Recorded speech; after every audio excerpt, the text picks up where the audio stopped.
নিশ্ছিদ্র অন্ধকারের মতোই গভীর সমুদ্রের অতল গহ্বরে তলিয়ে যাচ্ছিল জ্যাসপার ও ফিওনা। সমুদ্রের শুনশান নীল দিগন্ত যেন ধীরে ধীরে তাদের গ্রাস করে নিচ্ছিল। জ্যাসপার জানতো একবার এই স্রোতের গভীরে হারিয়ে গেলে ফিরে আসার আর কোনো পথ থাকবে না। কিন্তু তার জন্য এখন সবচেয়ে বড় বিষয় ছিল ফিওনা। এক মুহূর্তের জন্য সে তাকে আলগা করতে পারছিল না। ফিওনার শরীর ছিল ঠান্ডায় জমে যাওয়া বরফের মতো, অথচ তার হৃদয়ের ধুকপুকানি স্পষ্ট শুনতে পাচ্ছিল জ্যাসপার।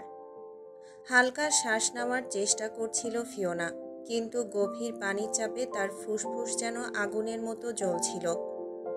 জ্যাসপার ফিসফিস করে বলল, এই জন্মেও একসঙ্গে থাকা হলো না, তবে অন্তত শেষ মুহূর্তটা একসঙ্গে কাটাতে পারছি। তার বাহুতে ফিওনাকে আরো শক্ত করে ধরে নিল সে। কিন্তু বিধির লিখন হয়তো অন্য কিছু ছিল। আকাশ কেঁপে উঠল হঠাৎ। গম্ভীর গর্জনের সঙ্গে সাগরের উপরে দেখা গেল তিনটা বিশাল ড্রাগন। তাদের সুবিশাল ডানা আকাশকে ঢেকে দিয়েছে। আগুন রঙের থারিনিয়াস বরফ শুভ্র আলবিরা দুজনে বজ্রের গতিতে ঝাঁপিয়ে পড়ল সমুদ্রের বুকে। এক মুহূর্তে তাদের দীর্ঘ নখ গেঁথে গেল জ্যাসপার ও ফিওনার শরীরে। ফিওনা বিস্ময়ে তাকিয়েছিল, তার দৃষ্টি অস্পষ্ট হয়ে যাচ্ছিল। একটা শক্তিশালী ধাক্কায় সে অনুভব করল তার শরীর হালকা হয়ে যাচ্ছে। সমুদ্র তাকে ছেড়ে দিচ্ছে, আকাশের দিকে উড়িয়ে দিচ্ছে। লিউঝান তখনও দাঁড়িয়েছিল এক জায়গায়, নিস্তব্ধ আকাশের দিকে তাকিয়ে দেখছিল কিভাবে জ্যাসপার ও ফিওনাকে বহন করে নিয়ে উড়ে যাচ্ছে ড্রাগনরা। ফিওনার অচেতন হাত থেকে কয়েকটা ভেজা ফুল খসে পড়ল নিচে, গভীর সমুদ্রের অতলে হারিয়ে গেল, ঠিক যেমন কিছুক্ষণ আগে তারা দুজন হারিয়ে যাচ্ছিল। হঠাৎ করেই আকাশ বিদ্যুতের ঝলকের মতো চিরে নীলচে আলোয় ভরে উঠল চারপাশ। এক বিশাল নীল ড্রাগন, অ্যাকুয়ারা, আকাশ থেকে বজ্রপাতের মতো নেমে এলো। তার ডানার প্রান্তে জলকণার মতো ঝলসে উঠছিল রহস্যময় লাভা। লিউঝান কিছু বুঝে ওঠার আগেই ধারালো নখর তার শরীর ঘিরে নিল। এক প্রচণ্ড টানে তাকে তুলে নিল আকাশের অতল গভীরে। বাতাসে শোষর শব্দের মাঝে লিউঝান দেখল নিচে পড়ে থাকা অভিশপ্ত পাহাড়টা যেন এক অন্ধকার ফাঁদ, যেখানে প্রবেশের অর্থই হারিয়ে যাওয়া। অ্যাকোয়ারা জানতো একবার এখানে ফেলে গেলে লিউঝান কখনোই ফিরতে পারবে না। কিন্তু সে ভেনাসে নিয়ে যায়নি তাকে, বরং সে অভিশপ্ত পাহাড় পার করে আরও অজানা এক প্রান্তরে ফেলে রেখে গেল। নির্জন চন্দ্রালোকিত এল্ডো রাজ্যে রাজসভার নীরবতা ভেদ করে জ্যাসপারকে আনা হলো। 3 দিন ধরে মহাশূন্যের দীর্ঘপথ পেরিয়ে যখন সে ভেনাসে ফিরল, তখন তার শরীর যেন কোনো জমাট বাঁধা অভিশাপের প্রতিচ্ছবি। নীলাভ বর্ণ ছড়িয়ে পড়েছে তার প্রতিটা শিরা উপশিরায়।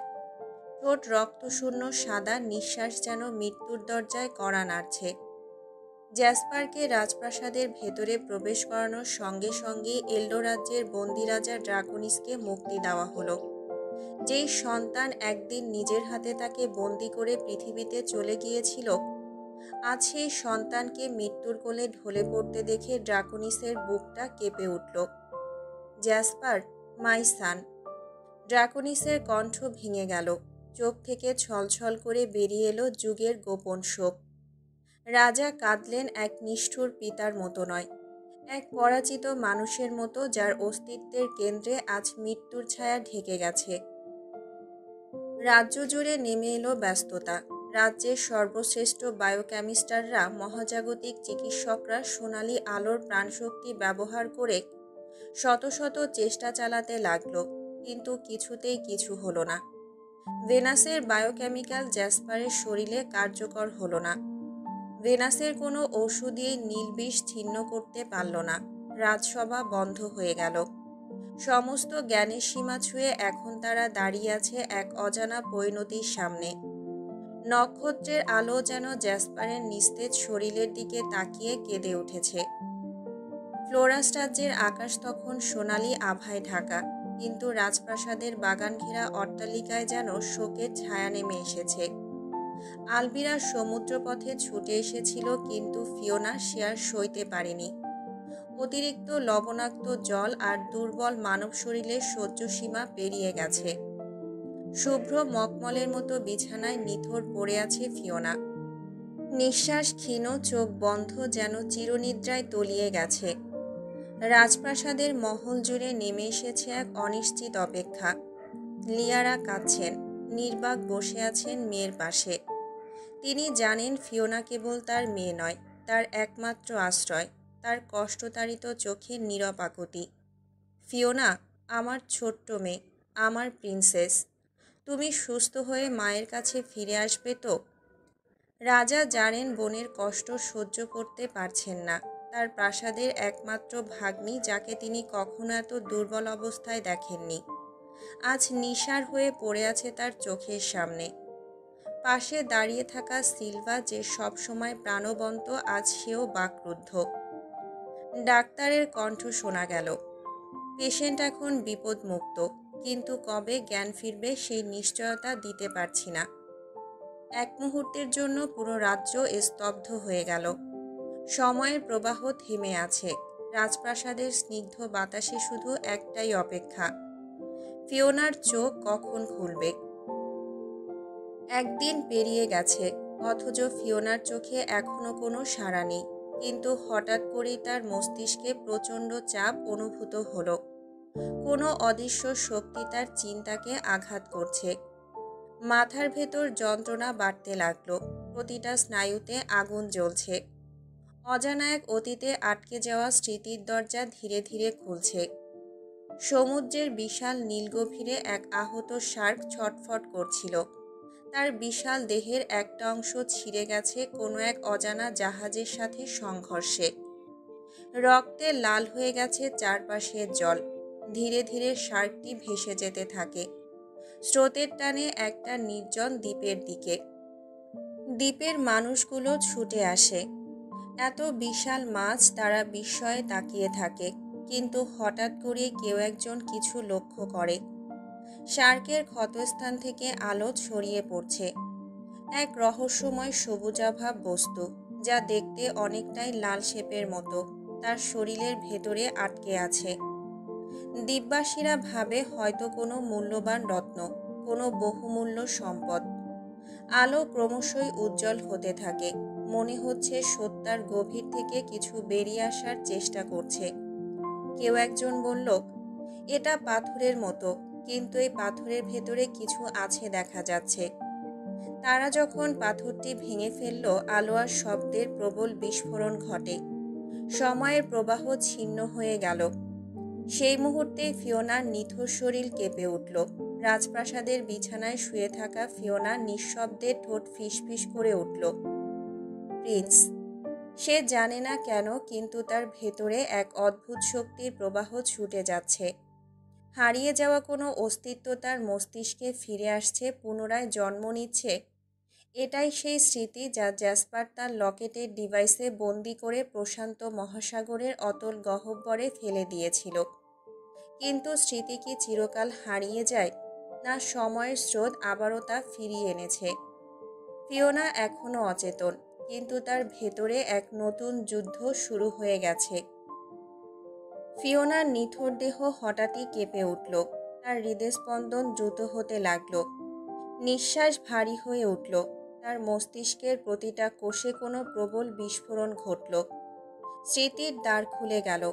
প্রথম দেখা, কোনো এক ল্যাম্পপোস্টের আবছা ছায়াতে, আর দ্বিতীয়বার সামনে থেকে অন্ধকার নৈশ ক্লাব।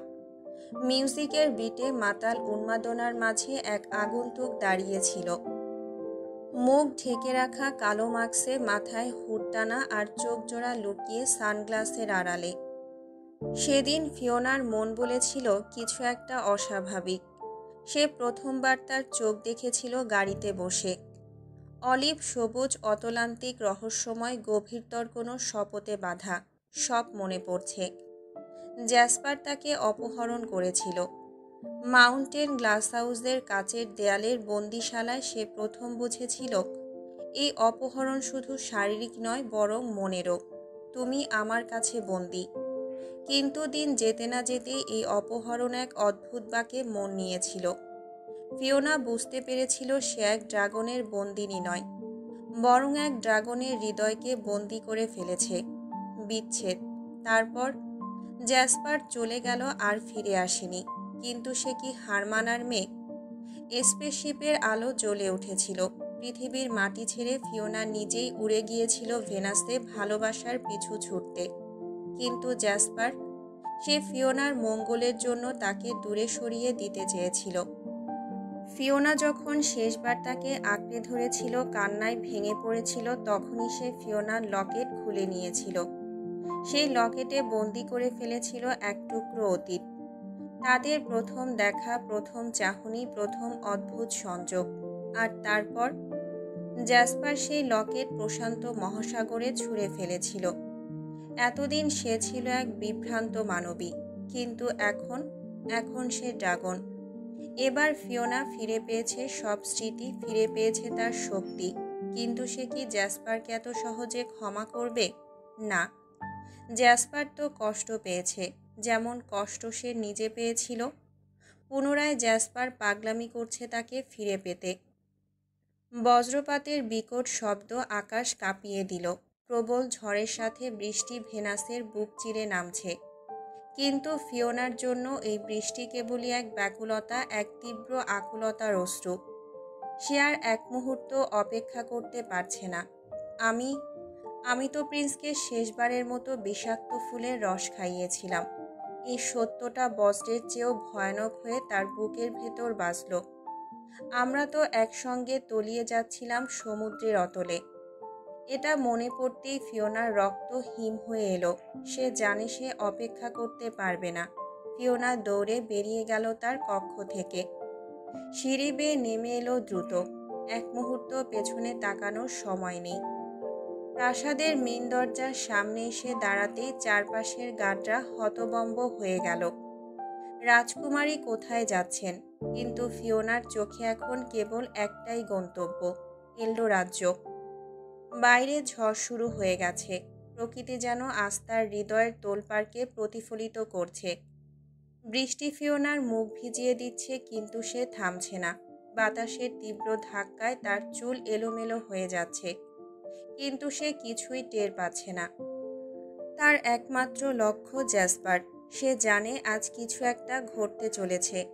সে জানে আজ যদি সে দেরি করে তবে হয়তো সব কিছু চিরতরে শেষ হয়ে যাবে। প্রলয়ঙ্কারী ঝড় বৃষ্টি উপেক্ষা করে দীর্ঘ পথ পেরিয়ে অবশেষে ফিওনা পৌঁছে গেল এল্ডো রাজ্যে। তার শরীর ভিজে চুপচুপে, ঠোঁট কাঁপছে, নিঃশ্বাস ভারী। কিন্তু হৃদয়ে একটাই চিন্তা, জ্যাসপার কেমন আছে? এল্ডো প্রাসাদের গার্ডরা তাকে বাধা দিল না। তারা জানে ফিওনা জ্যাসপারের জন্য কতটা গুরুত্বপূর্ণ। কিন্তু তার পথ থামল প্রাসাদের সিঁড়ির সামনে। তার হাত শক্ত করে ধরে ফেললেন রাজা ড্রাকোনিস। রাগের দৃষ্টিতে আগুন ছড়াচ্ছে। গলার স্বর বিষণ্ণতা আর তীব্র ক্ষোভে ভারী হয়ে উঠল। আমার ছেলেকে মৃত্যুর পথে ঠেলে দিয়েও তোমার শান্তি হয়নি? এবার চোখের সামনে মরতে দেখতে এসেছো? ফিওনার মুখ ফ্যাকাশে হয়ে গেল। বারবার কেন আমার ছেলের জীবনে শুধু তোমার কারণেই বিপদ আসে? ফিওনার কান্নার বাঁধ ভেঙে গেল। সে কাঁদতে কাঁদতে ড্রাকোনিসকে মিনতি করে বলল, দয়া করে আমাকে আমার প্রিন্সের কাছে যেতে দিন। আমি তাকে একবার দেখতে চাই, একবার। কিন্তু ড্রাকোনিস নিষ্ঠুরের মতো ফিওনাকে টেনে বের করে দিতে লাগলেন।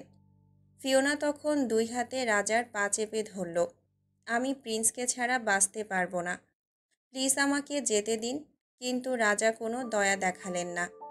ঠিক তখনই পেছন থেকে অ্যাথেরিয়ন এগিয়ে এসে ফিওনার হাত ধরে ফেলল। বাবা, ওকে যেতে দিন। ড্রাকোনিস এবার আরও ক্ষেপে উঠলেন। অ্যাথেরিয়নের চোখেও রাগ, কিন্তু তার কণ্ঠস্বরে ছিল দৃঢ়তা। আজ পর্যন্ত কখনো আপনাকে আমি বাধা দেইনি, কিন্তু আজ দেব। জ্যাসু ভাইয়াকে যদি কেউ বাঁচাতে পারে তবে সেটা শুধুই ফিওনা। আপনি ওকে যেতে দিন। রাজা ড্রাকোনিস কিছুক্ষণ নীরব হয়ে গেলেন। তার নিজের ভেতরেই একটা যুদ্ধ চলছে। তারপর এক দীর্ঘশ্বাস ফেলে ফিওনার হাত থেকে নিজের হাত সরিয়ে নিলেন। ফিওনা এক মুহূর্ত অপচয় করল না।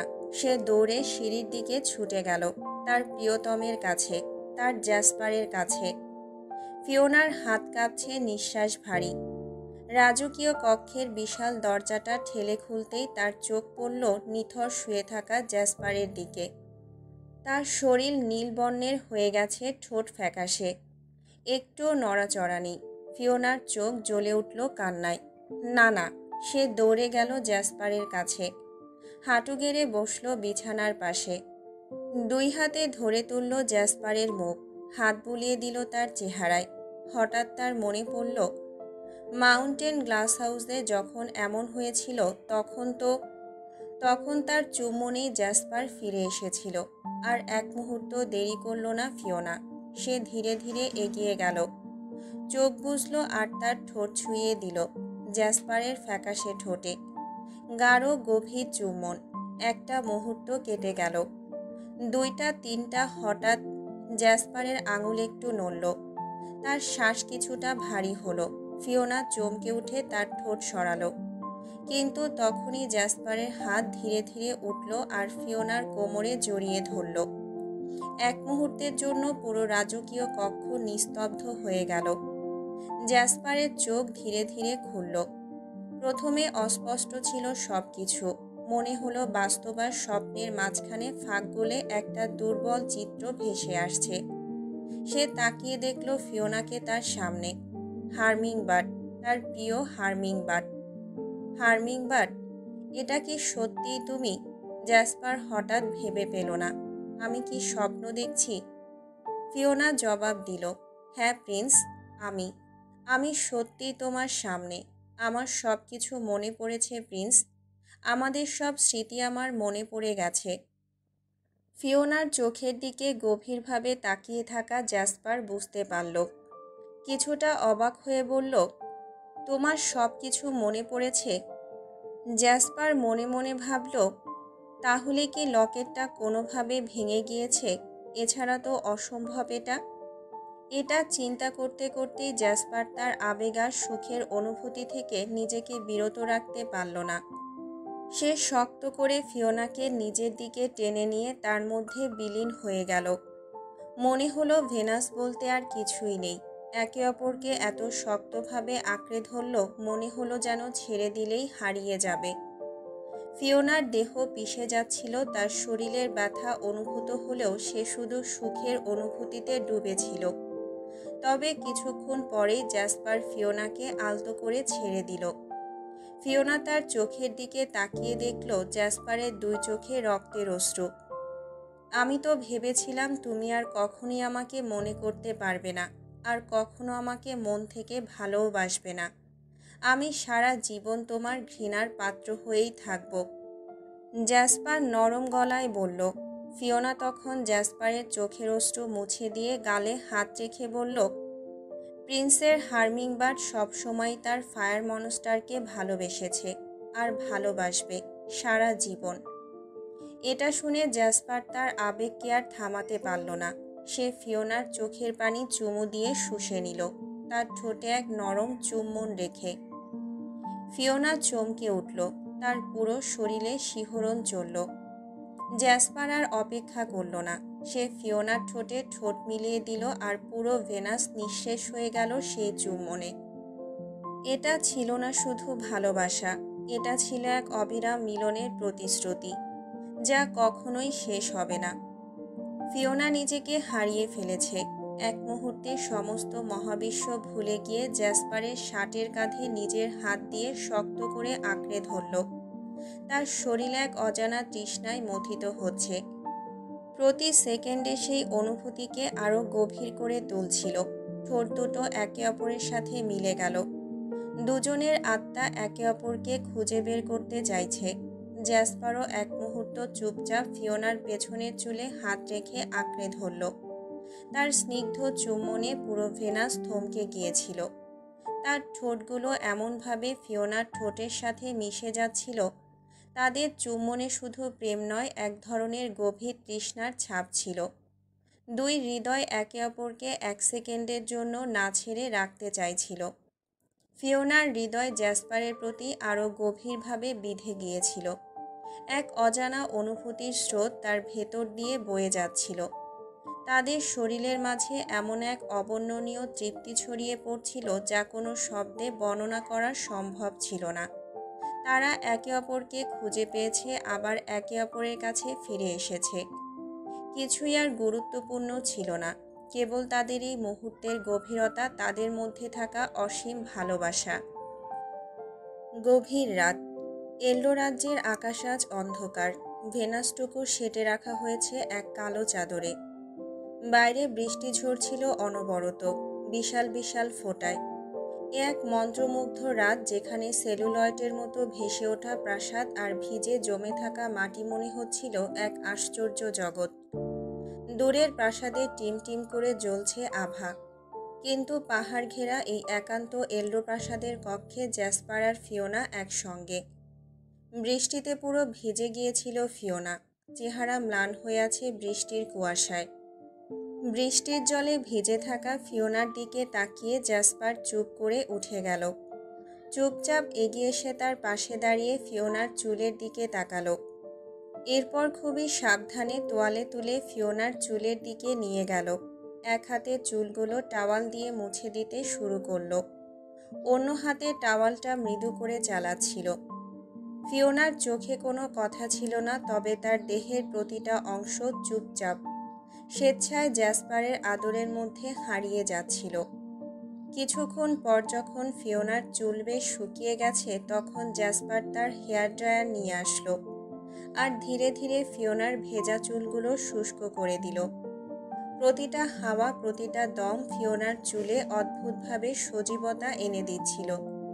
তার গায়ে এখন জ্যাসপারের বড় একটা সাদা শার্ট, যেটা হাঁটু পর্যন্ত নেমে এসেছে। তার ছোট্ট শরীরটা শার্টের মধ্যে পুরোপুরি হারিয়ে গেছে নতুন এক আবরণে। ফিওনার চোখ মুহূর্তেই ফাঁকা হয়ে আসে, গভীর কোনো চিন্তায় সে মগ্ন হয়ে যায়। ফিওনা, জ্যাসপার চিন্তিত কণ্ঠে ডাকল, কিন্তু ফিওনার চোখে এখন অতীতের ছায়া। হঠাৎ ফিওনা চুপচাপ বলে উঠল, আমি আমি তোমাকে আগের জন্মেও ভালোবাসতাম, তাই না? জ্যাসপার থমকে গেল। কিভাবে? ফিওনার কণ্ঠ কাঁপছে, চোখে অশ্রু। অতীতে যখন তুমি আমাকে প্রথমবার চিঠি দিয়েছিলে আর আমার সব পছন্দের ফুল দিয়েছিলে, সেদিন তোমার দেওয়া চিঠিটা যখন পড়েছিলাম, আমার হৃদস্পন্দন থেমে গিয়েছিল। জ্যাসপার নিঃশব্দে বসে রইল। তার ঠোঁট নড়ল না, কিন্তু চোখে ফুটে উঠল ব্যথা। ফিওনা ধীরে ধীরে তার দিকে এগিয়ে এলো। তুমি তখনও এমন উন্মাদ ছিলে, তাই না? তখনও আমার কাছাকাছি ছিলে, অথচ আমি কিছুই বুঝিনি। জ্যাসপার কিছু না বলে মাথা নিচু করল। ফিওনা হঠাৎ তার মুখটা জোর করে উপরের দিকে তুলল। তুমি কি জানো আমি কত বছর ধরে সেই মিথ্যা একটা সম্পর্কে ছিলাম, ভুল একটা মায়ায় জড়িয়েছিলাম? তার কণ্ঠে অভিমান, চোখে জল। আজ এতদিন পর আমার সব মনে পড়ে গেল, আর অতীতে সেই ভুলটাও আমি বুঝতে পারলাম। আর আমি বুঝলাম আমি সব সময় তোমাকেই খুঁজছিলাম, তোমাকেই ভালোবেসেছিলাম। জ্যাসপারের ঠোঁট নড়ল, গলার স্বর কাঁপছে। তুমি যদি সব জানো, তবে আমাকে ঘৃণা করা উচিত তোমার, কারণ আমি অনেক ঘৃণিত কাজ করেছিলাম। ফিওনা জবাব দিল না, শুধু ধীরে ধীরে জ্যাসপারের দিকে এগিয়ে গিয়ে তার বুকের উপর মাথা রাখল, চুপচাপ নিঃশব্দে। তারপর বলল, আমি তোমাকে ঘৃণা করতে পারিনি কখনোই প্রিন্স, আমি তো তোমায় ভালোবেসে ফেলেছিলাম অনেক আগেই। জ্যাসপারের হাতগুলো ধীরে ধীরে ফিওনার পিঠে জড়িয়ে এলো, তার গলার স্বরে কেমন এক ভাঙা সুখ।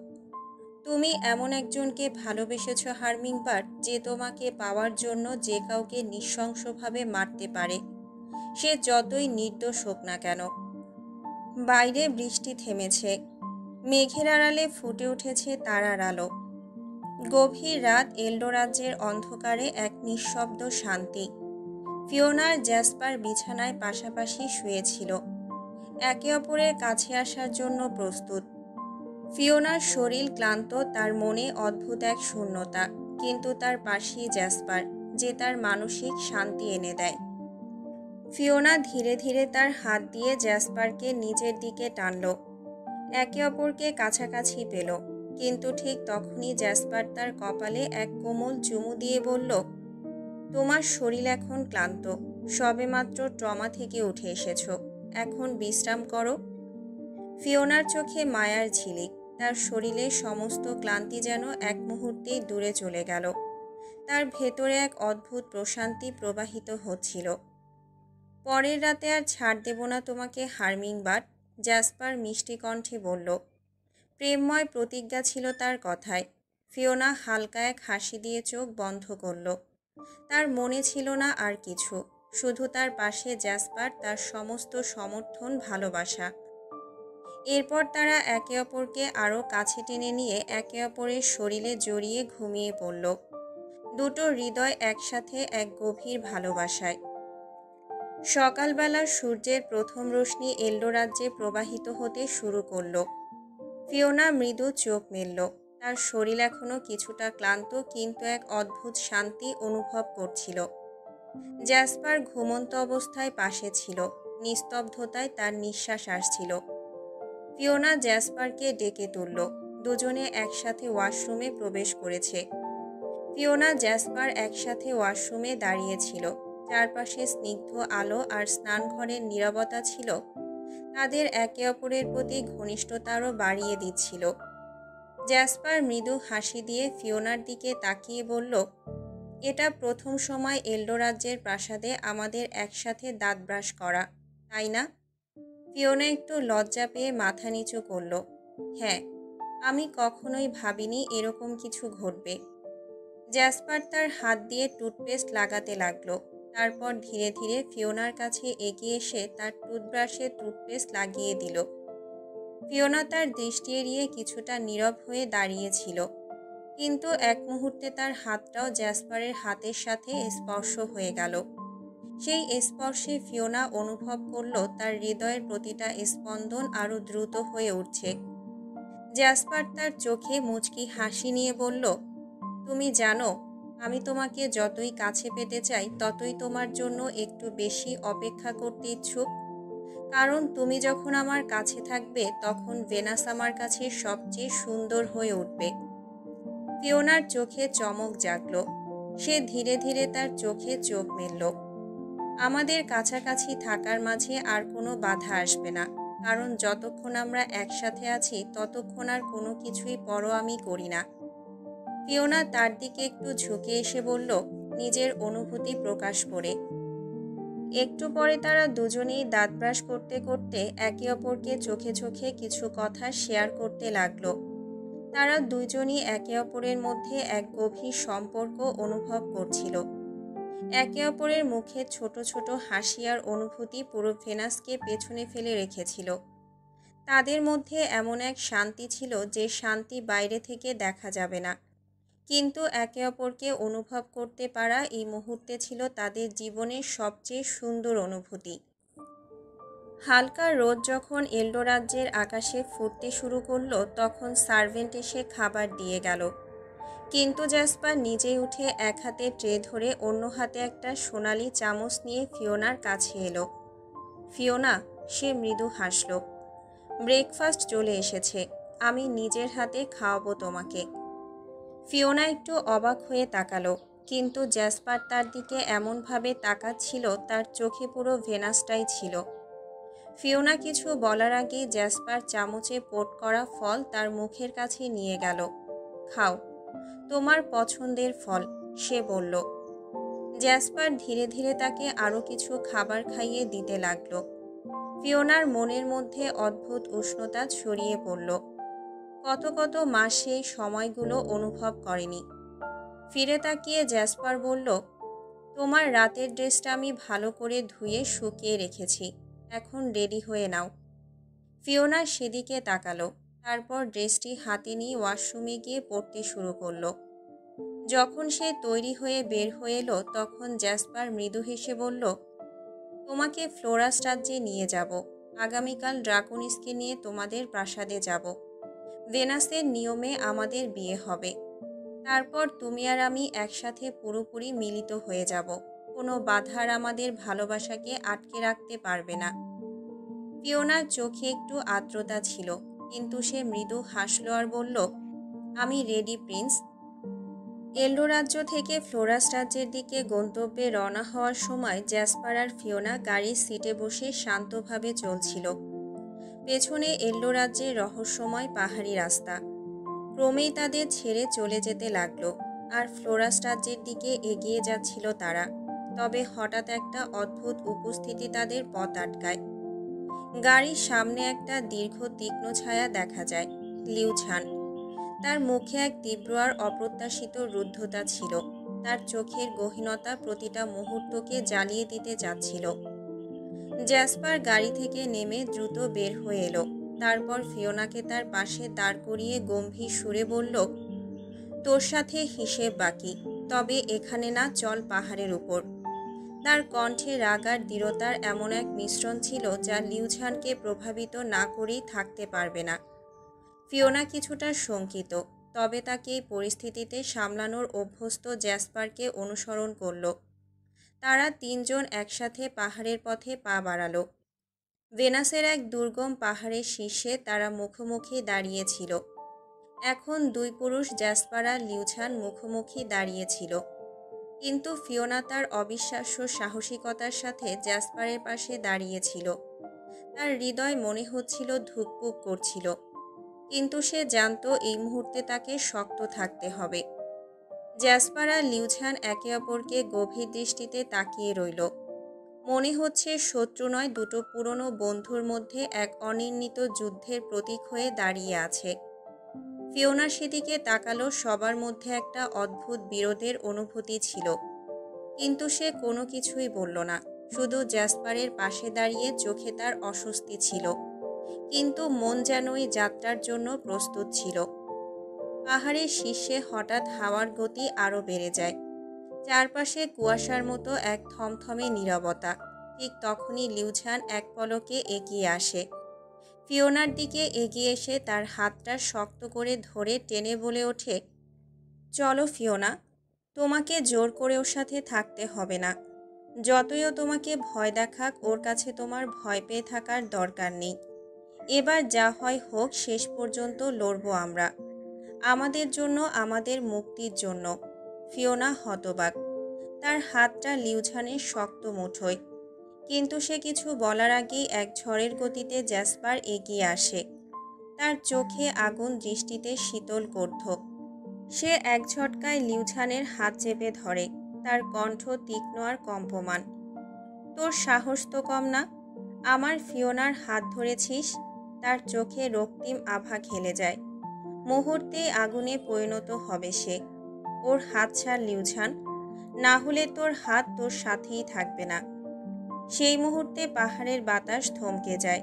তিনজন দাঁড়িয়ে, দুজন মুখোমুখি, আর ফিওনা দাঁড়িয়ে আছে মাঝখানে, এক অস্থিরতার কেন্দ্রে। তাদের চারপাশে কেবল নিঃশব্দ পাহাড় আর দিনের তেজি আলো, আর মাঝখানে জমে ওঠা অদৃশ্য এক যুদ্ধের সূচনা। পাহাড়ের চূড়ায় বাতাস তখনও কাঁপছে আগুনের উত্তাপে। জ্যাসপার আর লিউছান মুখোমুখি দাঁড়িয়ে, মাঝখানে ফিওনা। তার চোখে কষ্টের ছায়া, বুক জুড়ে ভার। হঠাৎই ফিওনা হাতটা ঝাড়া মেরে মুক্ত করে নিজেকে। তার কণ্ঠ শান্ত কিন্তু দৃঢ়। সরি লিউছান, আমার সব মনে পড়ে গেছে, আমার স্মৃতি ফিরে এসেছে। লিউছান স্তব্ধ। তার চোখে বিস্ময়ের বেদনা একসাথে ঢেউ খেলে যায়। কিছুক্ষণ চুপ করে থেকে সে ফিসফিস করে বলে, তাহলে আমাদের অতীত, তার কি হবে ফিওনা? তুমি তো আমাকে ভালোবাসতে। অতীতের জন্মের ভালোবাসার চেয়ে কি বর্তমানের ভালোবাসা বেশি গুরুত্বপূর্ণ তোমার কাছে? ফিওনার চোখ নিচু হয়ে যায়। সে নিঃশব্দে একটুখানি হাসে। এক নিঃশ্বাসে বলে ওঠে, সরি, আমি বুঝে গেছি লিউছান। আর তুমিও বোঝো প্লিজ, আমি আগের জন্মেও জ্যাসপারকেই ভালোবাসতাম। একটা ভুল বোঝাবুঝিতে আমি তোমার সাথে জড়িয়ে পড়েছিলাম, তবে তোমার প্রতি আমার যে মায়া ছিল তা কখনোই মিথ্যা ছিল না। আমরা একসাথে অনেক সুন্দর সময় কাটিয়েছি, অনেক স্মৃতি আছে আমাদের, কিন্তু সেটা 100 বছর আগের কথা। অতীত মানেই অতীত। বর্তমানে আমার বর্তমান আর ভবিষ্যৎ আছে কেবল প্রিন্সকে ঘিরে। আগের জন্মে যাই হয়ে থাকুক, এই জন্মে ফিওনা শুধু জ্যাসপারকেই ভালোবেসেছে। তার গলার শব্দ ভিজে যায়, কিন্তু সে শক্ত থাকে। লিউঝানের চোখে তখন এক নিঃশব্দ বিদায়ের ধোঁয়া। পাহাড়ের উপরে এক অতীত চিরতরে হারিয়ে যায়, আর সামনে দাঁড়িয়ে থাকা দুটো হৃদয় গড়ে তোলে এক নতুন ভবিষ্যৎ। পাহাড়ের শীর্ষে দাঁড়িয়ে থাকা তিনটি প্রাণ, তিনটি হৃদয়ের টানাপোড়েন মুহূর্তেই জমাট বাঁধে। বাতাস স্তব্ধ, আকাশ নীরব। তখন লিউঝান হঠাৎই বলে ওঠে, তুমি কিভাবে ভুলে যাচ্ছ ফিওনা? আমাদের সেই সব মুহূর্ত, হোক না 100 বছর আগের, আমি এখনো তোমাকে মন থেকে মুছে ফেলতে পারিনি। তাহলে তুমি পারলে কিভাবে?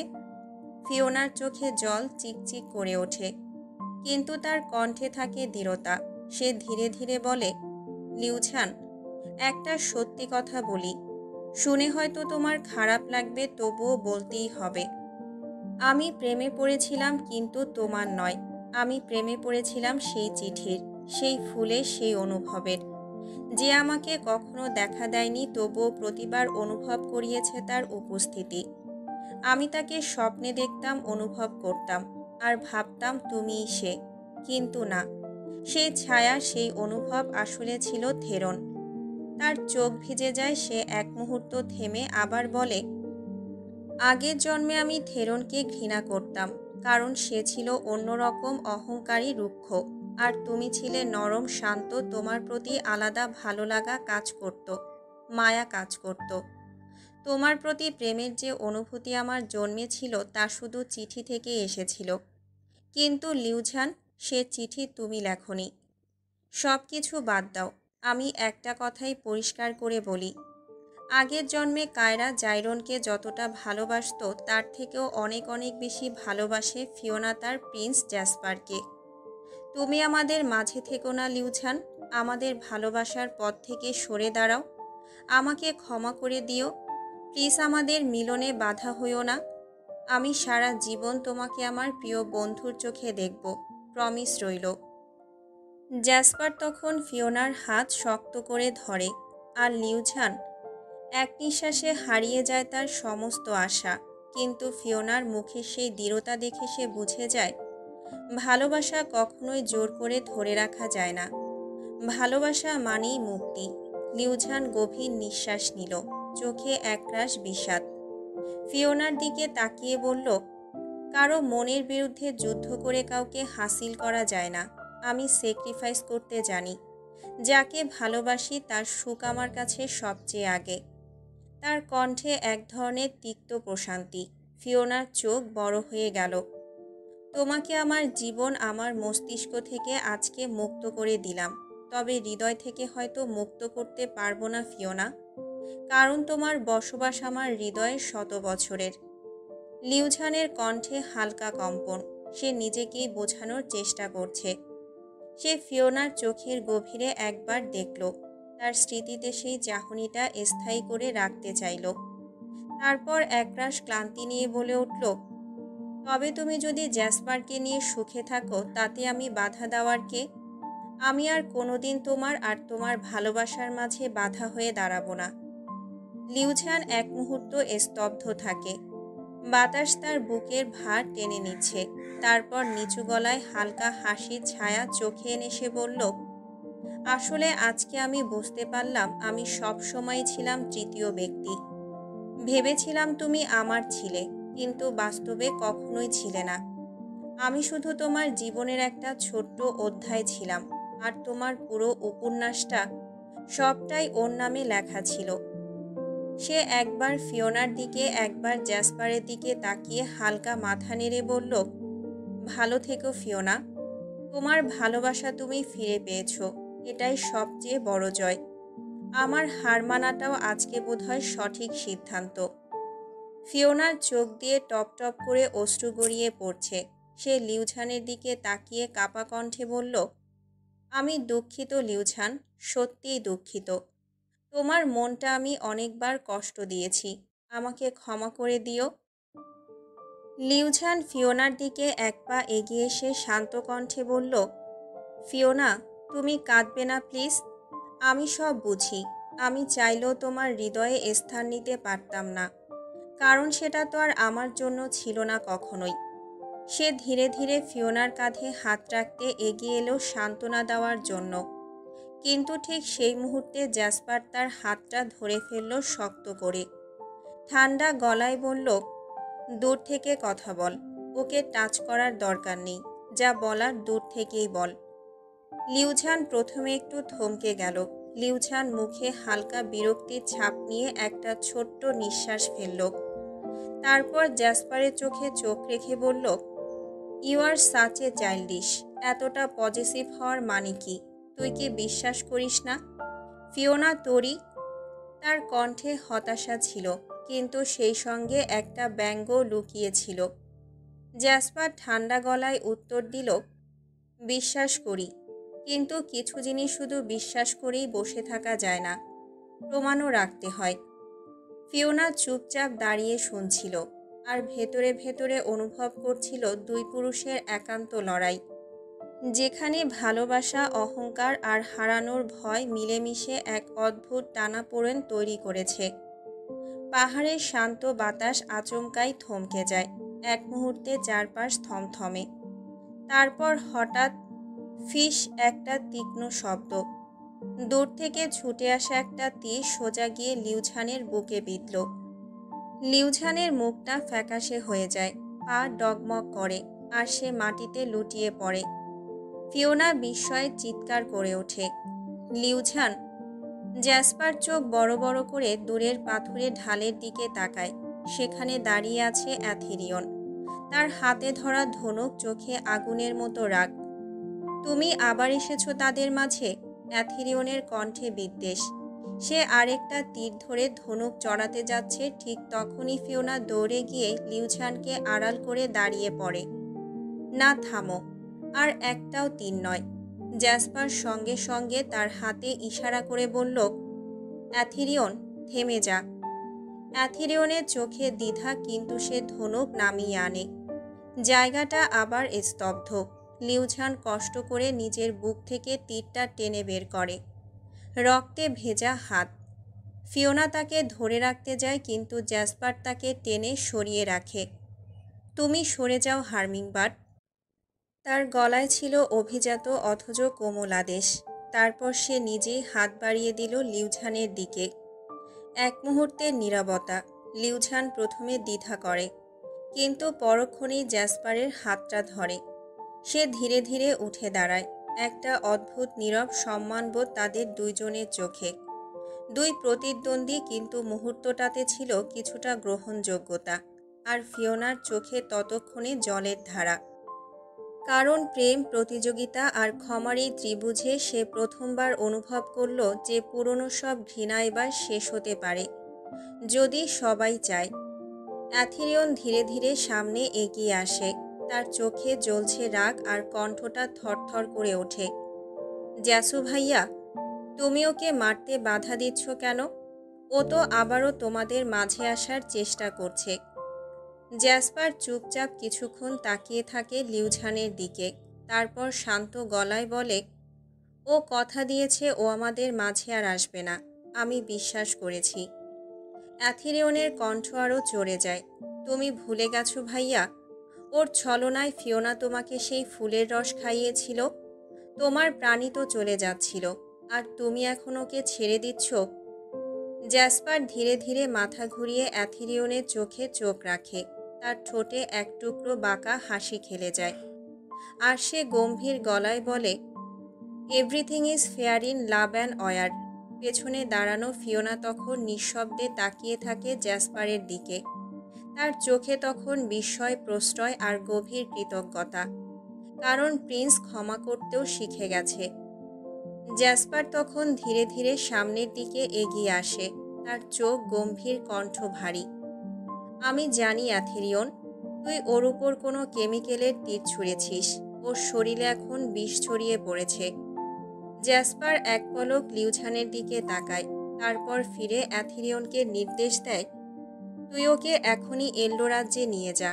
ওকে বাঁচাতে হলে সময় নষ্ট করা যাবে না। অ্যাথেরিয়ন কিছু বলতে যাচ্ছিল, কিন্তু জ্যাসপার তর্জনী তুলে থামিয়ে দেয়। আমি ফিওনাকে ফ্লোরাস রাজ্যের প্রাসাদে পৌঁছে দিয়ে আসছি। তারপর আমি এল্ডো রাজ্যে ফিরে আসব। ফিওনার চোখে এক ঝলক চিন্তার ছায়া নেমে আসে, কিন্তু সে কিছুই বলে না। জ্যাসপার তখন ফিওনার দিকে হাত বাড়িয়ে বলে, চলো হার্মিংবার্ড, এখন আমাদের যাত্রা আবার শুরু হবে। আর অ্যাথিরিয়ন ধীরে ধীরে আহত লিউঝানকে ধরে জ্যাসপারের নির্দেশ মতো রওনা হয় এল্ডো রাজ্যের পথে।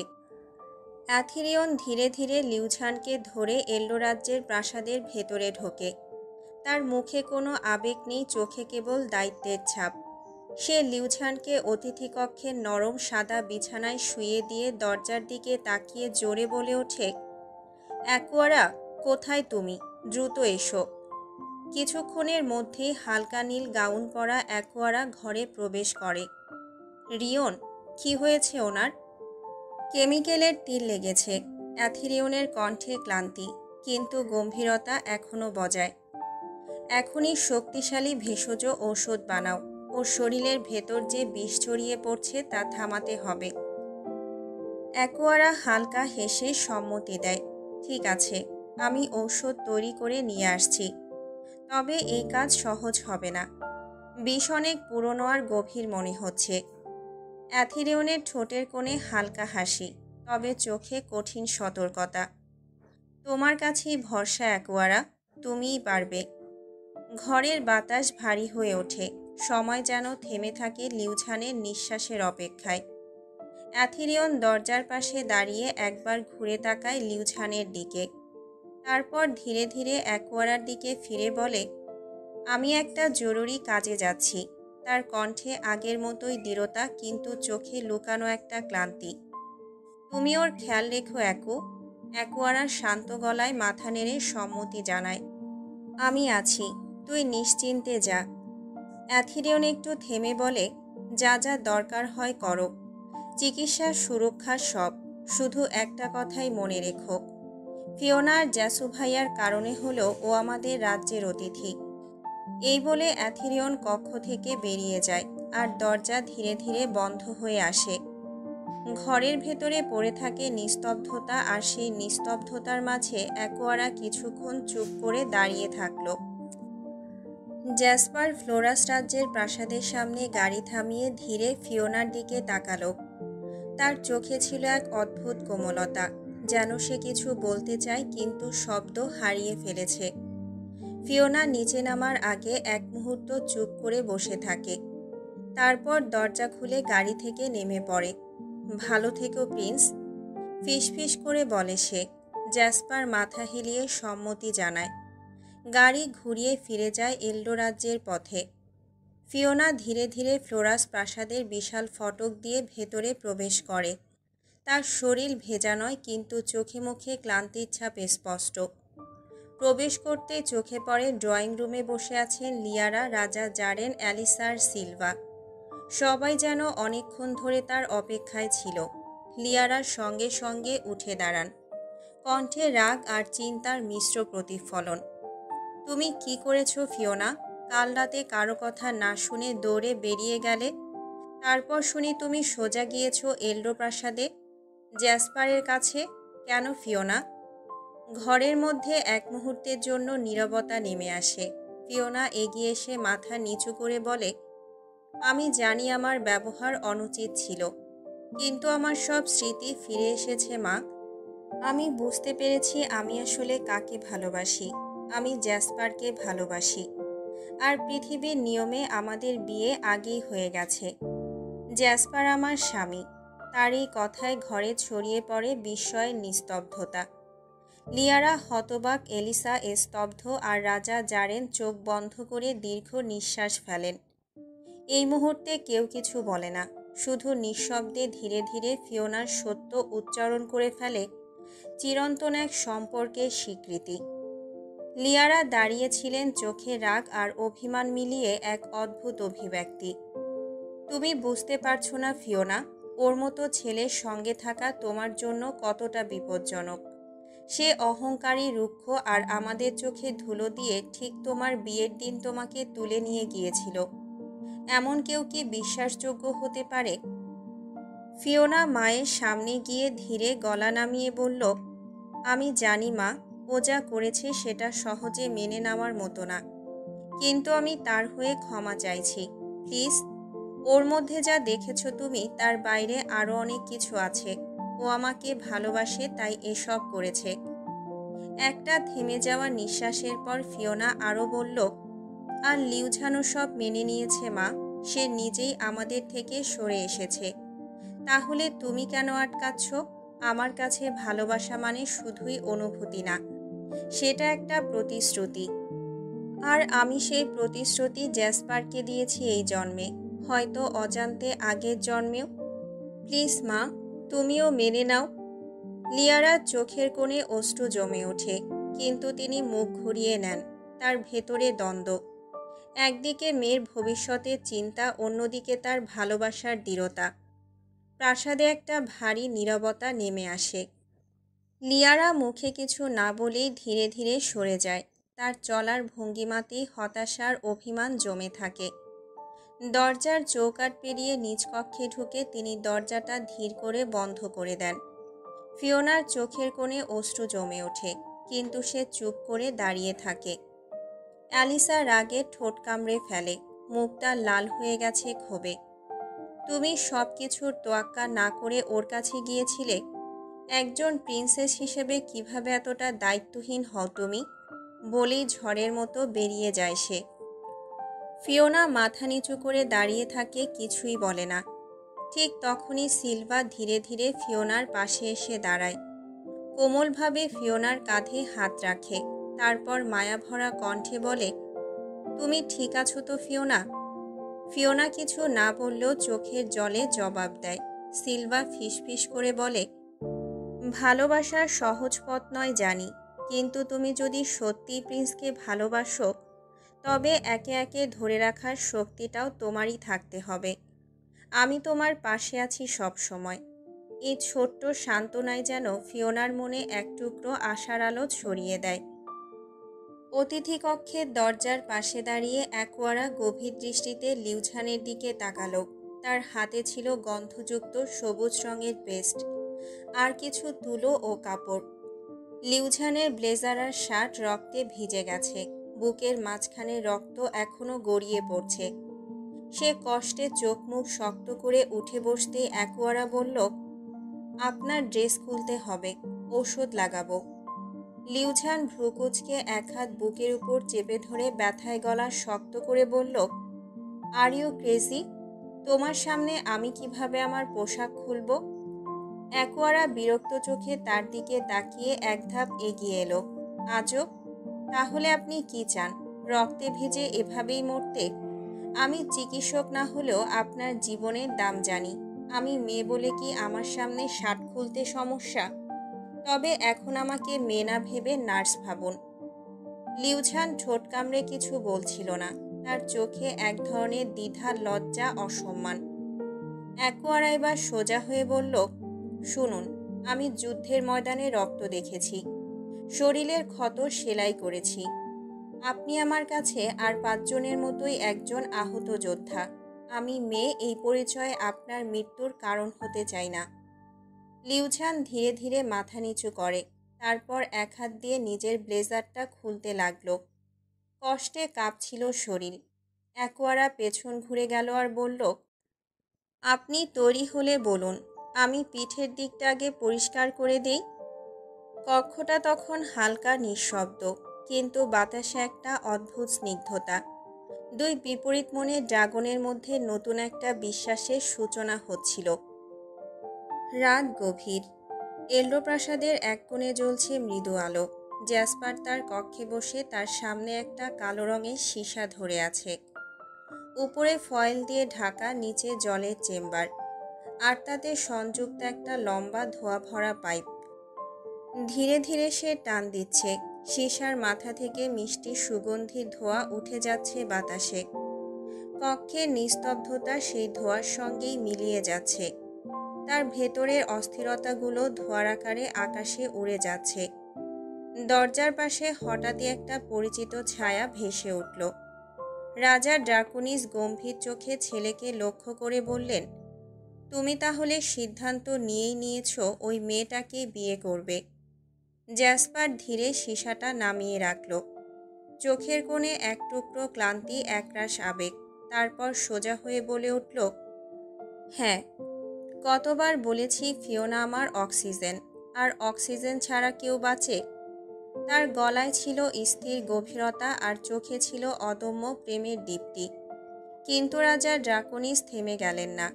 তাহলে সেই অক্সিজেনের জন্য নিজের বাবাকে বন্দি করতে তোমার হাত একবারও কাঁপেনি? এই কথায় মুহূর্তেই নিস্তব্ধতা নেমে এলো কক্ষে। জ্যাসপার ঠিক সেই মুহূর্তে নিজের অন্তরের গভীরে ডুবে গেল। তার চোখ নিচু হয়ে গেল, কণ্ঠ ভারী হয়ে উঠল। আমি ভুল করেছি বাবা। আমি জানি আপনি আমার ভালোর জন্যই সব করেছিলেন। আপনি আমাকে সুরক্ষিত রাখতে চেয়েছিলেন। কিন্তু আমি নিজের আবেগে হেরে গিয়েছিলাম। আমি আপনাকে বন্দি করেছিলাম। এটা আমার জন্য বড় ভুল। আমাকে ক্ষমা করে দিন প্লিজ। কিন্তু আমাকে ফিওনার কাছ থেকে আলাদা করবেন না। আমি তাকে ছাড়া বাঁচতে পারবো না। আমি মরে যাব। তার কণ্ঠে ছিল অনুশোচনা আর অসহায়তা। রাজা ড্রাকোনিস কিছুক্ষণ চুপ থেকে ছেলের মুখের দিকে তাকিয়ে রইলেন। তিনি দেখলেন সেই ছেলে যে ছিল একসময় ভেনাসের গর্ব, গোটা ভেনাসের প্রিন্স, যে সর্বোচ্চ শক্তির অধিকারী, আস্তার ভেতরে যে কষ্ট, সেই কষ্টের উৎস শুধুমাত্র ফিওনা।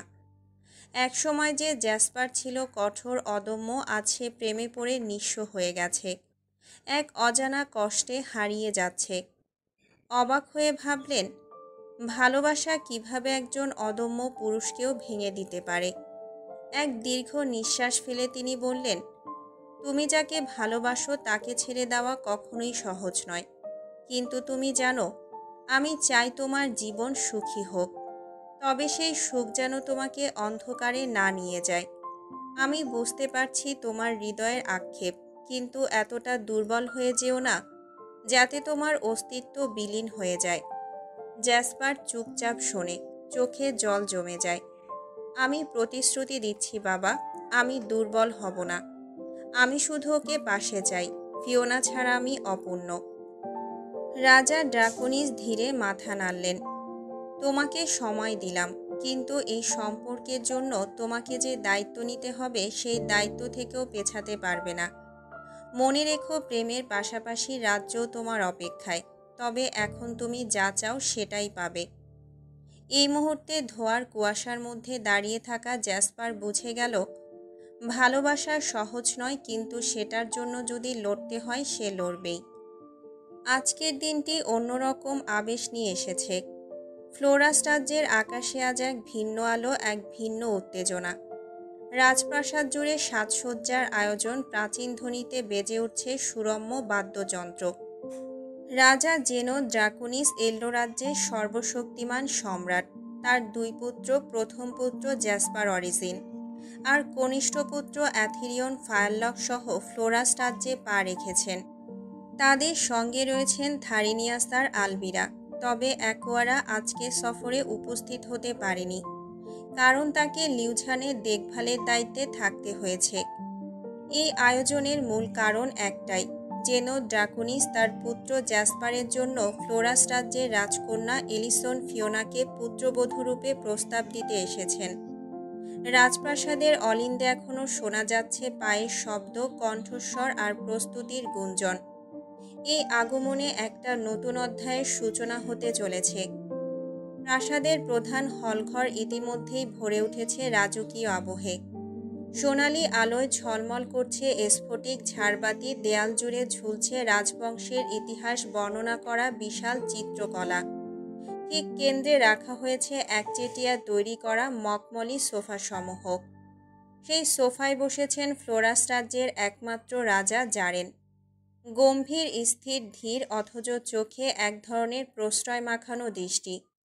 তার ডান পাশে বসে আছেন তার ছোট বোন লিয়ারা, ফিওনার মা, যার চোখে মুখে মিশে আছে অস্থির ভালোবাসা আর ভেতরে জমে থাকা একরাশ শঙ্কা। সবার চোখ তখন সিঁড়ির দিকে, কারণ ফিওনা এখনো আসেনি। সাজসজ্জার শেষ স্পর্শে ব্যস্ত সে। কক্ষের বাইরে অপেক্ষা করছে সিলভা, যে কিছুক্ষণ পরই ফিওনাকে নিয়ে প্রবেশ করবে। আর এই অপেক্ষার মধ্যে জমে উঠছে নতুন সম্পর্কের শুরু, পুরনো ভুলের হিসেব আর এক অনিশ্চিত ভবিষ্যতের গুঞ্জন। প্রাসাদের উপরের কক্ষে আয়নার সামনে দাঁড়িয়ে ফিওনা এক পরীর মতো রূপ নিয়েছে। তার শরীরে জড়ানো আছে কোমল পিঙ্ক রঙের সাটিনার টুলের গাউন, যার নিচে সূক্ষ্ম সোনালি সূচিকর্ম নরম দুপুরের আলোয় ঝিকিমিকি করে উঠছে। তার কাঁধ ছুঁয়ে ঝুলে থাকা কেশগুলো আলতো কাল করা, একপাশে সাজানো হালকা ফুলের অলংকার, চোখে হালকা রঙের মেকআপ, ঠোঁটে এক চিলতে গোলাপি হাসি। সিলভা এসে তার হাত ধরল, কানে ফিসফিস করে বলল, তোমাকে কোনো স্বর্গের রানীর মতো লাগছে। ফিওনা একটু লাজুক হেসে মাথা নিচু করল। তারপর দুজন একসাথে ধীরে ধীরে নামতে শুরু করলো প্রাসাদের স্ফটিক সিঁড়ি দিয়ে। নিচে বসে থাকা জ্যাসপারের দৃষ্টি এক মুহূর্তের জন্য সরে না। তার গভীর সবুজ চোখ দুটো থমকে গেছে সিঁড়ির উপর। পুরো রাজ্য হঠাৎই থেমে গেছে সেই এক দৃশ্যের জন্য। তার চোখে ছিল বিস্ময়, আকর্ষণ আর একরাশ অধিকারবোধ। মনে হচ্ছে সে স্বপ্ন দেখছে, আর সেই স্বপ্নের নাম ফিওনা। অন্যদিকে অ্যাথিরিয়নের চোখ সরে না সিলভার দিক থেকে। সে দেখে কিভাবে সিলভা ফিওনার গাউন ঠিক করে দেয়, কিভাবে তার চোখে আশ্বস্তির স্পর্শ রাখে। সেই কোমল ব্যবহারে কোথাও যেন অ্যাথিরিয়নের আগুন মাখার হৃদয়ে হালকা এক পরশ লাগলো। এই মুহূর্তে রাজপ্রাসাদ আর কোনো শব্দ করে না। সবার দৃষ্টি শুধু সেদিকেই, যেখানে ভালোবাসার সৌন্দর্য আর ভবিষ্যতের গল্প একত্রে সিঁড়ি বেয়ে নিচে নামছে। সোফাগুলিতে সবাই একত্রিত হয়ে বসেছিল। বিশাল রুমটি গর্জন করতে শীতল বাতাসের সাথে শান্তিপূর্ণ হয়ে উঠেছিল। রাজা ড্রাকোনিস প্রাসাদের এক কোণে স্থির হয়ে বসেছিলেন। তার চোখে ছিল গম্ভীরতা। তিনি ধীরে ধীরে জ্যাসপার আর ফিওনার দিকে তাকালেন। তারপর মাথা নেড়ে বললেন, এখন সময় এসেছে আমাদের কথা বলার। ফিওনার আমার পুত্র জ্যাসপারের বিয়ে আগেই হয়েছে, তবে সেটা পৃথিবীর নিয়মে। এবার ওদের বিয়ে ভেনাসের দেবতা আব্রাহারের প্রাসাদে সম্পূর্ণ করতে হবে। ফিওনার মা লিয়ারা উন্মুক্ত দৃষ্টিতে তাকিয়ে থাকলেন। তার চোখে একাধিক প্রশ্ন ছিল। তার মনে সন্দেহের ঝড় উঠেছিল। মেয়েটি যার ভবিষ্যৎ তার হাতেই, এমন এক পুরুষের সাথে যুক্ত হতে চলেছে যাকে তিনি উগ্র, আক্রমণাত্মক আর অত্যন্ত টক্সিক মনে করেন। তিনি জ্যাসপারের দিকে তাকালেন আর গম্ভীর কণ্ঠে বললেন, জ্যাসপার, তুমি কি নিশ্চিত যে তুমি ফিওনাকে খুশি রাখতে পারবে? তুমি জানো তুমি যে ধরনের ছেলে, তোমার সাথে জীবন কাটানো কি অসম্ভব? লিয়ারার কথা শোনার পর রুমে একটা স্তব্ধতা নেমে এলো। ফিওনা সবার দিকে এক দৃষ্টিতে তাকিয়েছিল। তার মুখের অভিব্যক্তি ছিল অস্থির। তার মা যে কথা বলছিল সেটি সত্যি তার জন্য কষ্টকর ছিল। তবে তার অনুভূতি ছিল স্পষ্ট। সে জানত তার মা কোনো ভুল করছে না। তিনি সত্যি চিন্তা করছিলেন ফিওনা কতটুকু নিরাপদে থাকবে। জ্যাসপার কিছুক্ষণ চুপ থাকলো। তার চোখ তীক্ষ্ণ হয়ে উঠল। সে তার গা আরও সোজা করে বসল। তারপর দৃঢ় কণ্ঠে উত্তর দিল, ফিওনার জন্য আমি সব কিছু করতে প্রস্তুত। যদি আমার স্বভাব আচরণ কিছু আপনাদের কাছে দুশ্চিন্তা সৃষ্টি করে থাকে, তবে আমি কথা দিচ্ছি আমি নিজেকে পরিবর্তন করার চেষ্টা করব। ফিওনা আমার কাছে অমূল্য, তাকে আমি কখনোই ব্যথিত হতে দেব না। লিয়ারা তার কণ্ঠের উত্তেজনায় কিছুটা হলেও শীতলভাবে বললেন, তুমি বলছো, কিন্তু আমি জানি না তুমি এটা সত্যি মানবে কিনা। তুমি তো আগে আমাদের সাথে এমন আচরণ করেছো যা কখনো কেউ গ্রাহ্য করবে না। ফিওনার মায়ের কথা শোনার পর জ্যাসপার কিছুটা ভারী মনোভাব নিয়ে মাথা নিচু করে কিছুক্ষণ চুপ করে রইল। তার মুখের দিকে কেউ আর তাকাতে সাহস পেল না। কিন্তু তার মধ্যে একটা গভীরতা ছিল। সে জানে তাকে এই সম্পর্ককে ঠিক করতে হবে, এমনকি নিজের অন্ধকার দিকগুলোকেও। এদিকে ড্রাকোনিস আবারও শ্বাস টেনে ধীরে ধীরে বললেন, লিয়ারা, আমি জানি তোমার চিন্তা অনেক বড়, কিন্তু কিছু সময় দিয়ে দেখো ফিওনা আর জ্যাসপার একসাথে কিভাবে নতুন পথ তৈরি করে। ফিওনা তখন ধীরে ধীরে বলল, তার চোখে অনেক কিছু ছিল, কিন্তু সবচেয়ে বড় যে অনুভূতি ছিল তা ছিল বিশ্বাস। মা, আমি জানি তুমি আমার জন্য চিন্তা করো, কিন্তু আমি প্রিন্সকে ভালোবাসি, আর এই ভালোবাসাকে আমি অস্বীকার করতে পারবো না। তুমি শুধু আমাদের সময় দাও, সব কিছু ঠিক হয়ে যাবে। এখন সবার চোখ ছিল ফিওনার উপর। লিয়ারা কিছুটা হতাশ হলেও সে ফিওনার কণ্ঠে একরকম বিশ্বাস দেখতে পাচ্ছিল, আর এটাই তাকে কিছুটা প্রশমিত করেছিল। লিয়ারা ধীরে ধীরে তার চোখে এক ধরনের সংকল্প নিয়ে বললেন, আমি একমাত্র আমার মেয়ের দিকে তাকিয়ে তার ভালোবাসা আর মনের কথা চিন্তা করে রাজি হচ্ছি। তবে আমি স্পষ্টভাবে জানিয়ে দিতে চাই, যদি কোনো কারণে আমার মেয়ের এতটুকুও কষ্ট হয়, যদি সে এক মুহূর্তের জন্য যন্ত্রণা পায়, তাহলে আমি পুরো ভেনাস জুড়ে যুদ্ধের ডাক দেব। তোমরা সবাই জানো আমি কোনো চুক্তি বা প্রতিশ্রুতি ছাড়া নিজের মেয়েকে কিছুতেই কষ্ট সহ্য করতে দেব না। লিয়ারার এই কথাগুলো পুরো প্রাসাদে এক গভীর নীরবতা সৃষ্টি করেছিল। তার গা থেকে যে তীব্র শক্তি বের হচ্ছিল তা যেন গোটা রুমকে নাড়া দিয়ে যাচ্ছিল। তার কথা ছিল একেবারে সোজা, স্পষ্ট। ফিওনার সুখের জন্য তার মা কোনো ত্যাগ করতে দ্বিধা করবে না। ড্রাকোনিস, যিনি এতক্ষণ একপাশে নীরব ছিলেন, এবার গম্ভীর কণ্ঠে বললেন, লিয়ারা, আমি তোমার কথা বুঝি।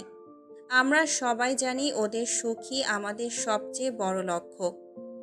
জ্যাসপার হালকা হাসি দিয়ে কিন্তু তার কণ্ঠে এক শক্তি নিয়ে বলল, আরে মাদার ইন ল, আপনি নিশ্চিন্তে থাকুন।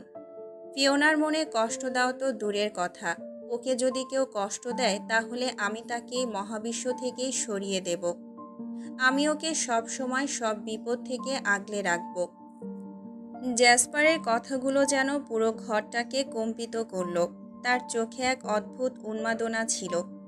পৃথিবী বা মহাবিশ্বের সমস্ত শক্তি তার হাতে।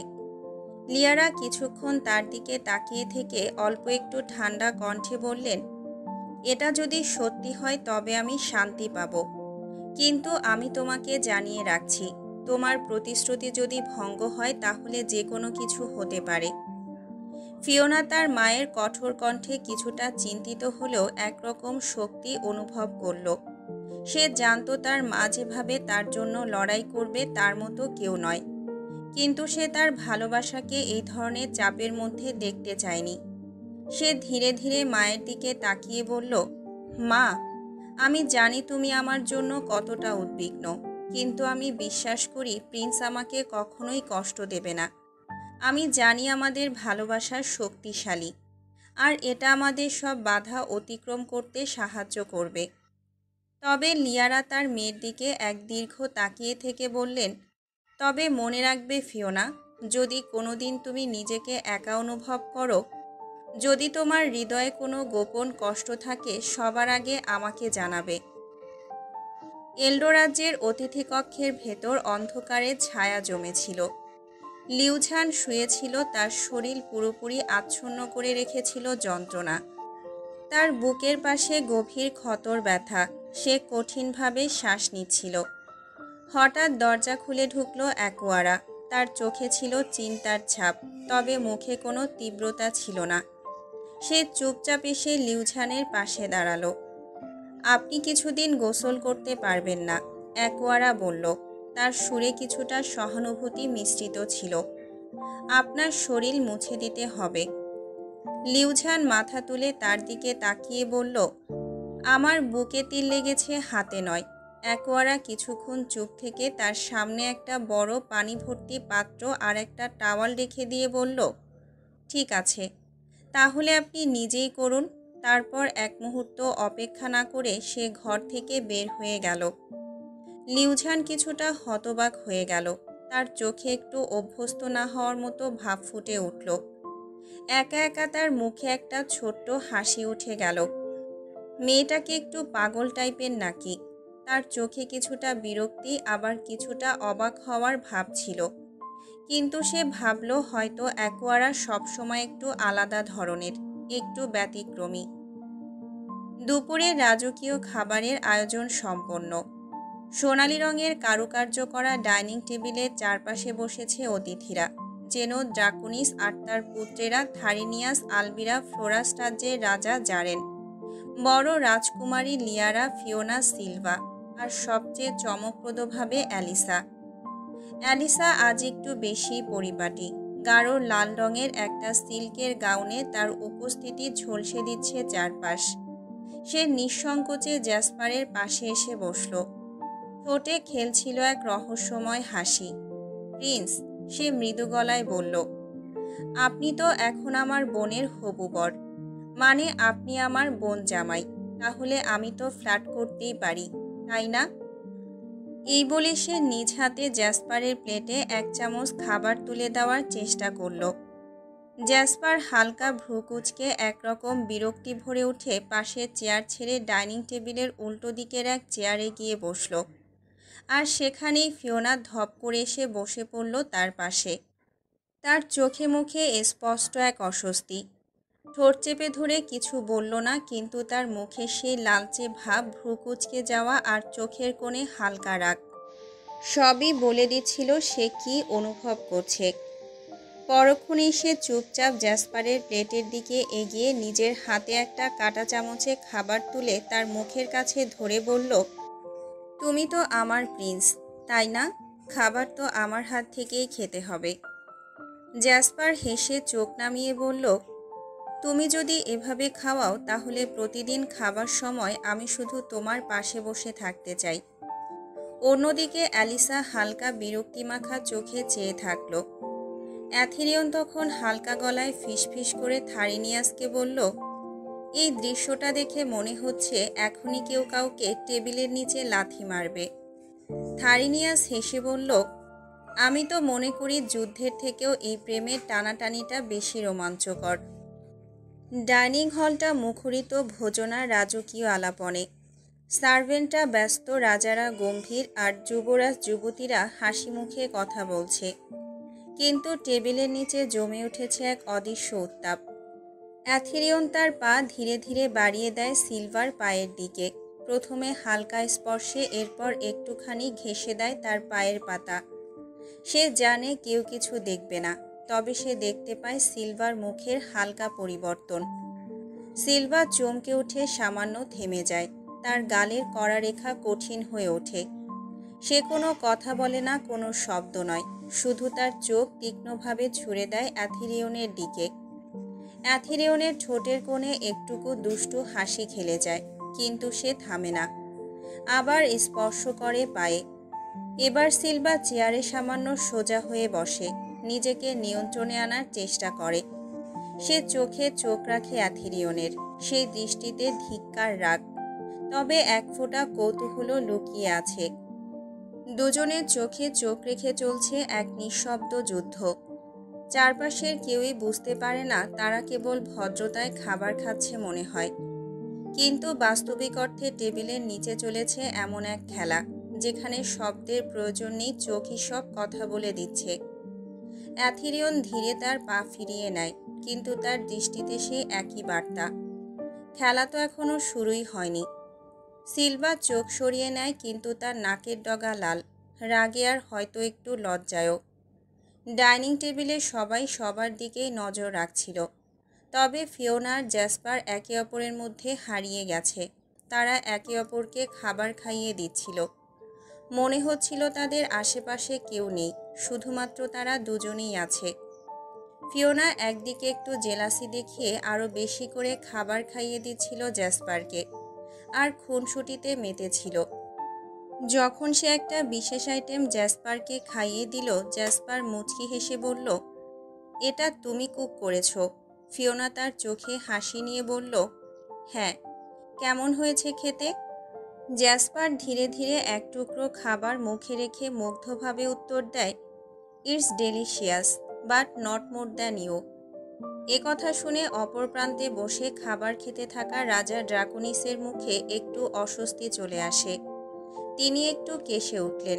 তার চোখে ক্ষণিকের জন্য কিছু তিক্ততা ফুটে উঠেছিল, তবে তিনি চুপ করে থাকলেন, শুধুমাত্র কিছুটা সংকোচ বোধ করছিলেন।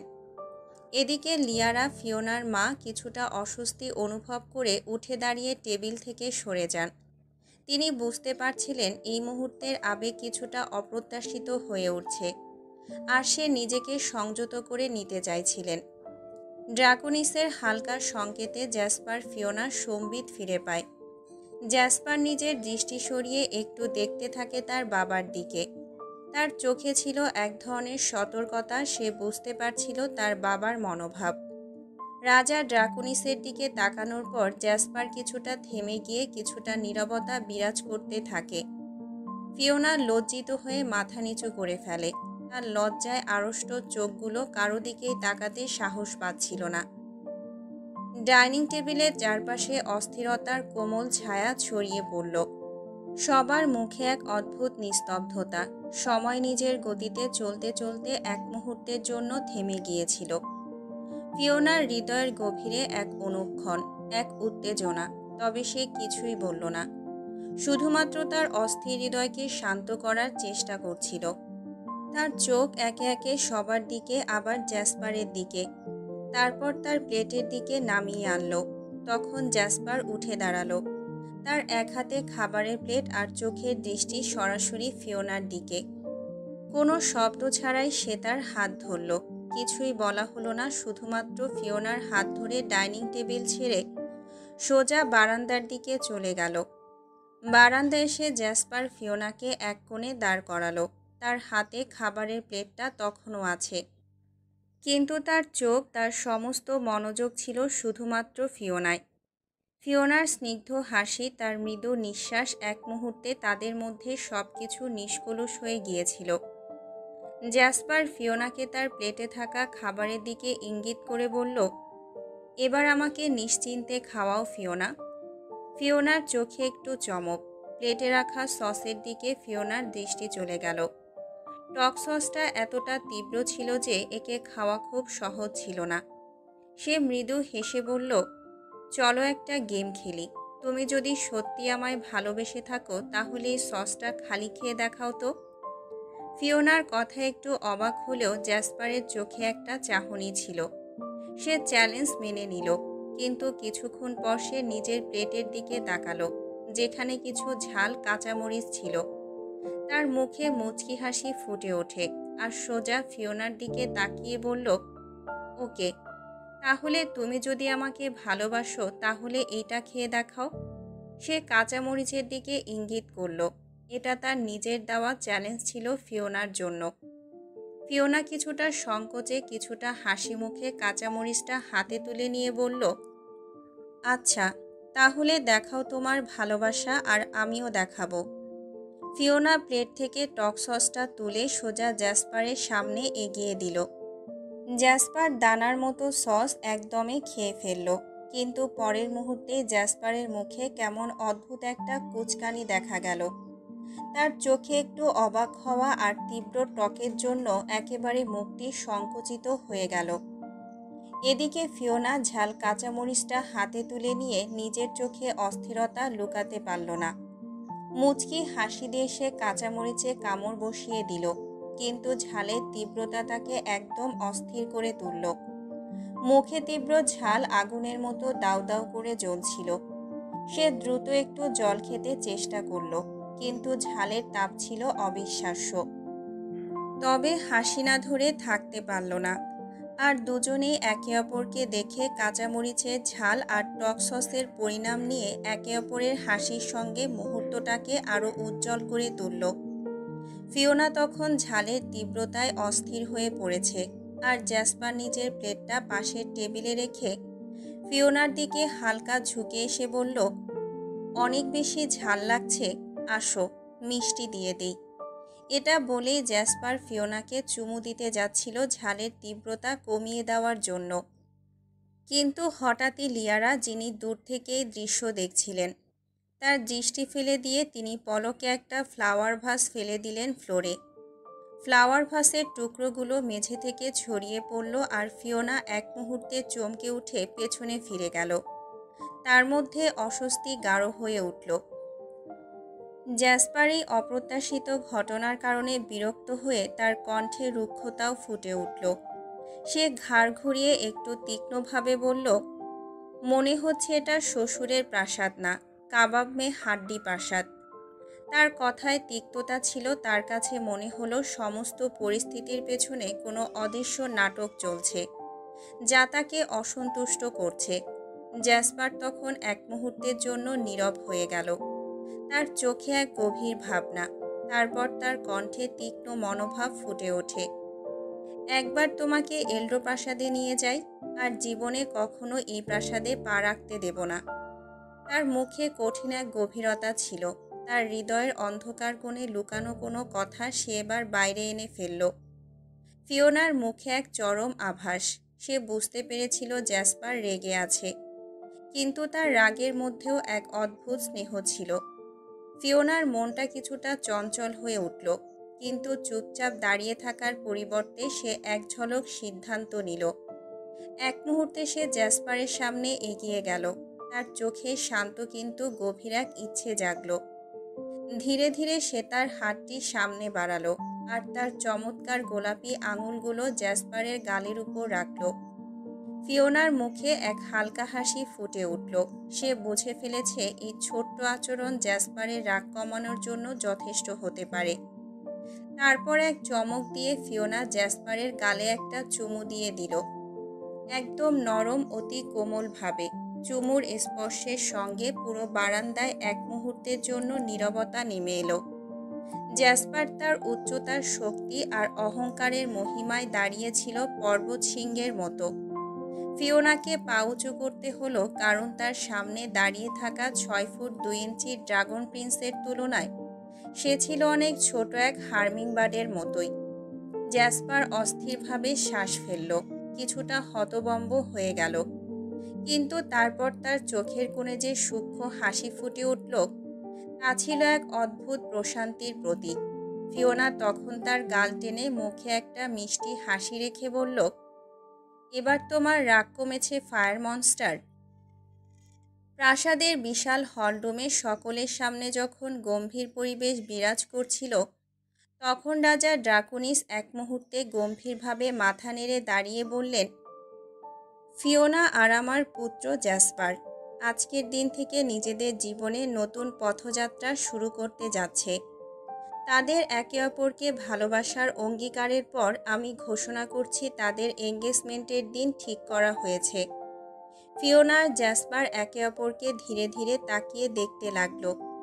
তাদের চোখে ছিল নিশ্চিত ভালোবাসার এক গভীরতা আর হৃদয় এক অদৃশ্য সুর, যে তাদের জীবনের নতুন অধ্যায়ের দিকে এগিয়ে নিয়ে যাবে। ফিওনার মুখে এক মিষ্টি হাসি ফুটে উঠল। সে অনুভব করল যে জীবনের এই পরিবর্তনটি তার জন্য এক নতুন উপহার হতে চলেছে। রাজা ড্রাকুনিস আবার বললেন, এঙ্গেজমেন্টের দিন হবে আগামী 11 তারিখ। তারপর একে অপরের হাত ধরেই তারা সেই মুহূর্তে এক অদৃশ্য প্রতিজ্ঞা করল যে তারাই পথ একসাথে চলবে, সমস্ত বাধা বিপত্তির মধ্যেও। এই ঘোষণা সবার সামনে করা হলেও ফিওনা আর জ্যাসপার নিজেদের মধ্যে একমাত্র তারা দুজনের অনুভূতি ভাগ করে নিচ্ছিল। তাদের চোখে এক আশার ঝিলিক, এক নতুন শুরুর স্বপ্ন। আকাশ নীলের গায়ে আজ গর্বের মুকুট। ফ্লোরাস রাজ্যে আজ ড্রাগন প্রিন্স জ্যাসপার অরিজিন ও রাজকুমারী এলিসন ফিওনার এঙ্গেজমেন্ট। ভেনাসের এলডো প্রাসাদ থেকে আগত এই প্রিন্সকে ঘিরে সজ্জিত হয়েছে এক অনন্যতা, যা শুধু ঐতিহ্য নয়, পোশাকের ঐশ্বর্য মুগ্ধ করছে সকলকে। আজকে ফ্লোরাস রাজপ্রাসাদ পরিণত হয়েছে এক রূপকথার পর্বতচূড়ায় বসবাসকারী দেবরাজ্যের প্রাসাদে। চারদিক ঝলমল করছে সোনালি আলোয়। প্রবেশপথের দুই পাশে স্থাপিত হয়েছে মার্বেলের দুটো বিশাল ড্রাগনের মূর্তি, একটা রৌপ্য আর অন্যটা অগ্নিরঙা। তাদের চোখে বসানো ছিল ছোট ছোট রত্ন, যা সূর্যের আলোতে ঝিকমিক করে উঠছিল। প্রাসাদের বড় হলঘরটিকে সাজানো হয়েছে এলডো প্রাসাদ থেকে আনা কৃত্রিম তারামালায়। ছাদের নিচে ঝুলছে হাজারো তারার মতো জলজলে বাতি, যেগুলো এক বিশেষ প্রযুক্তিতে ভেনাসে তৈরি। মেঝেতে ছিল নরম সাদা কাশ্মীরি কার্পেট, তার উপর বোনা ড্রাগনের প্রতীক। দেয়ালে ঝুলছিল স্বর্ণালঙ্কৃত পর্দা, যার আঁচলে সূচিকর্মে লেখা ছিল ফ্লোরাস রাজবংশের শ্লোক। ফুলের তোড়া সাজানো হয়েছিল লাল গোলাপ, হোয়াইট পিওনি আর কিছু অজানা নীল ফুলে, যেগুলো পৃথিবীতে নেই। এগুলো ছিল ভেনাস থেকে পাঠানো সুগন্ধ আর নরম জাদুর মতো। ফিওনা পরেছে এক ঝলমলে গোলাপি আর সাদা রঙের লেয়ার গাউন, যার ফ্রিলগুলো ফুলের পাপড়ির মতো চারপাশে ছড়িয়ে পড়েছে। কোমরে রাজপরিবারের প্রতীকখচিত একটা সিলভার বেল্ট আর ঘাড়ে বসানো ক্রিস্টাল ও মুক্তার কাঁথার মালাটা তার রাজকীয় রূপকে আরও উজ্জ্বল করে তুলেছে। চুলে গাঁথা ছিল সাদা পাথর আর তারার আকারে সজ্জিত হেয়ারপিন। ভেনাসের একখণ্ড আকাশ নেমে এসেছে তার কপালে। জ্যাসপার পরেছে একটা হালকা সিলভার ব্লু রঙের রক্তচন্দনের গন্ধমাখা লং কোট, যার কাঁধে ছিল ড্রাগনের আঁকা। বুকের উপর হালকা ব্ল্যাক এমব্রয়ডারি আর কোমরে ছিল হীরকখচিত এক বিশেষ তলোয়ার, যেটি কেবল এল্ডো রাজপরিবারের ভবিষ্যৎ উত্তরাধিকারীরাই পরিধান করে। তার চোখে ছিল ঠান্ডা কিন্তু গভীর দৃষ্টি।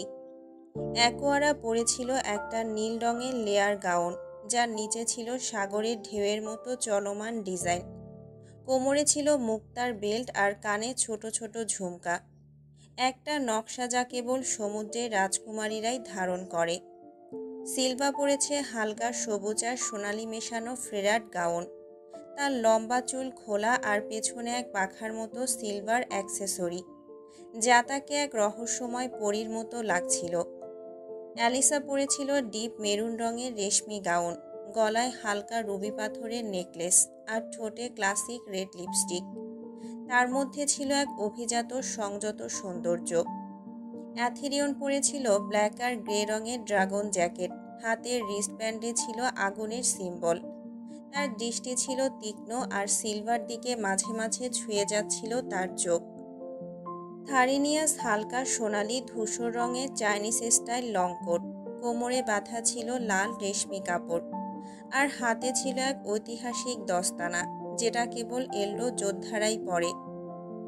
আলবিরা সাদা ল্যাভেন্ডার রঙের গাউন, যার নিচে ছিল ক্রিস্টাল জড়ানো নকশা। তার কাঁধে ঝুলছিল এক শাল, যার কিনারা দিয়ে ড্রাগনের পাখার ছাপ আঁকা ছিল। স্টেজটি তৈরি করা হয়েছিল এক বিশাল স্ফটিক খণ্ডের উপরে। নিচ থেকে আলো উঠছিল পুরো স্টেজ জ্যোতির্ময় করে। পেছনে ছিল এক ড্রাগনের খোলা ডানা আর পাশ দিয়ে প্রবাহিত হালকা কুয়াশা, একটা ম্যাজিক্যাল ডিভাইস থেকে নির্গত, যা মুহূর্তে মুহূর্তে বদলে নিচ্ছিল রং।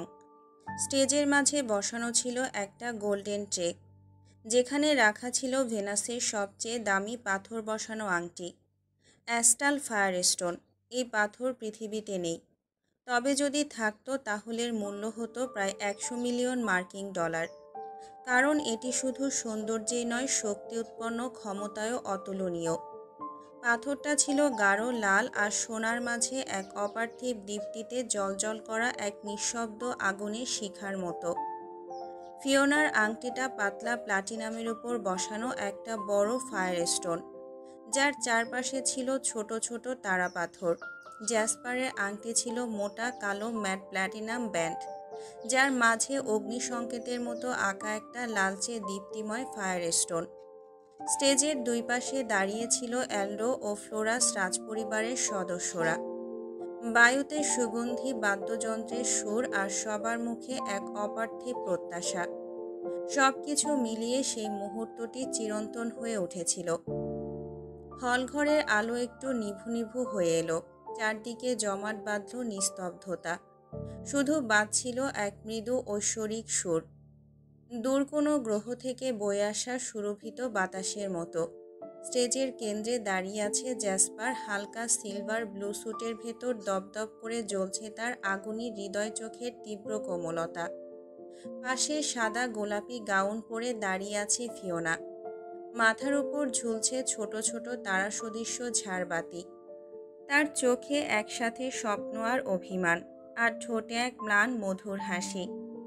রাজা ড্রাকুনিস নিজের চিরচেনা গাম্ভীর্যের সামনের সারিতে বসে আছেন, চোখের কোণায় আবেগের এক টুকরো স্নেহ। রাজা জারেন ফ্লোরাস রাজ্যের মহান অধিপতি, হাতে একটা বিশুদ্ধ পদক ধরে আছেন, যা এঙ্গেজমেন্ট সাক্ষ্য হিসেবে ফ্লোরাস প্রথায় প্রদান করা হয়। আর লিয়ারা মেয়েকে সোনার মতো জড়িয়ে রেখেছেন হৃদয়ে, চোখে জল কিন্তু মুখে গর্বিত প্রশান্তি। এক সোনালি প্লেট এক ড্রাগন সেনা এগিয়ে দিল। প্লেটে রাখা দুটো আংটি যেন দুটো ছোট গ্রহ, প্রতিটার মাঝে মিশে আছে অজানা গ্রহের ধ্বনি। জ্যাসপার ফিওনার হাত তুলল নিজের হাতে। তার দীর্ঘ আঙুলে ফিওনার হাত একটা ছোট পাখির ডানার মতো। ধীর কণ্ঠে বলল, আমি এল্ডো রাজ্যের প্রিন্স জ্যাসপার অরিজিন। তোমার হাতেই আংটি পরিয়ে দিচ্ছি। এই আগুন শুধু পাথরের না, এই আগুন তোমার জন্য আমার হৃদয়ে জন্ম নেওয়া প্রতিজ্ঞার প্রতীক। সে আংটি পরিয়ে দিল ফিওনার অনামিকায়। এরপর ফিওনা ধীরে হাত বাড়ালো। তার সমস্ত দ্বিধা, অভিমান, ভালোবাসা আর বিশ্বাস মিলেমিশে একটা স্পর্শ হয়ে উঠেছে। জ্যাসপারের আঙুলে আংটি পরিয়ে বলল, আমি এলিসন ফিওনা, তোমাকে আংটি পরিয়ে দিচ্ছি। আমার আস্থা, ভালোবাসা আর ভবিষ্যতের প্রতিটা শ্বাসের প্রতীক স্বরূপ। প্রেক্ষাপট তখন হঠাৎই ভরে উঠল এক নরম আলোর ঢেউয়ে। ছাদ থেকে রূপালি পাপড়ি ঝরতে লাগলো। মহাকাশের তারা নেমে এসেছে তাদের আশীর্বাদ জানাতে। দূরে বাজতে লাগলো ফ্লোরাস ঐতিহ্যবাহী বাঁশির সুর, যা কেবল রাজবংশের মিলনেই শোনা যায়। রাজা ড্রাকোনিস চোখ মুছলেন চুপি চুপি। লিয়ারা ফিসফিস করে বললেন, আমার ছোট্ট ফিওনার বিয়ে হয়ে গেল। রাজা জারেন মাথা নত করে বললেন, আজ ইতিহাস রচিত হলো, দুই জগৎ এক হলো।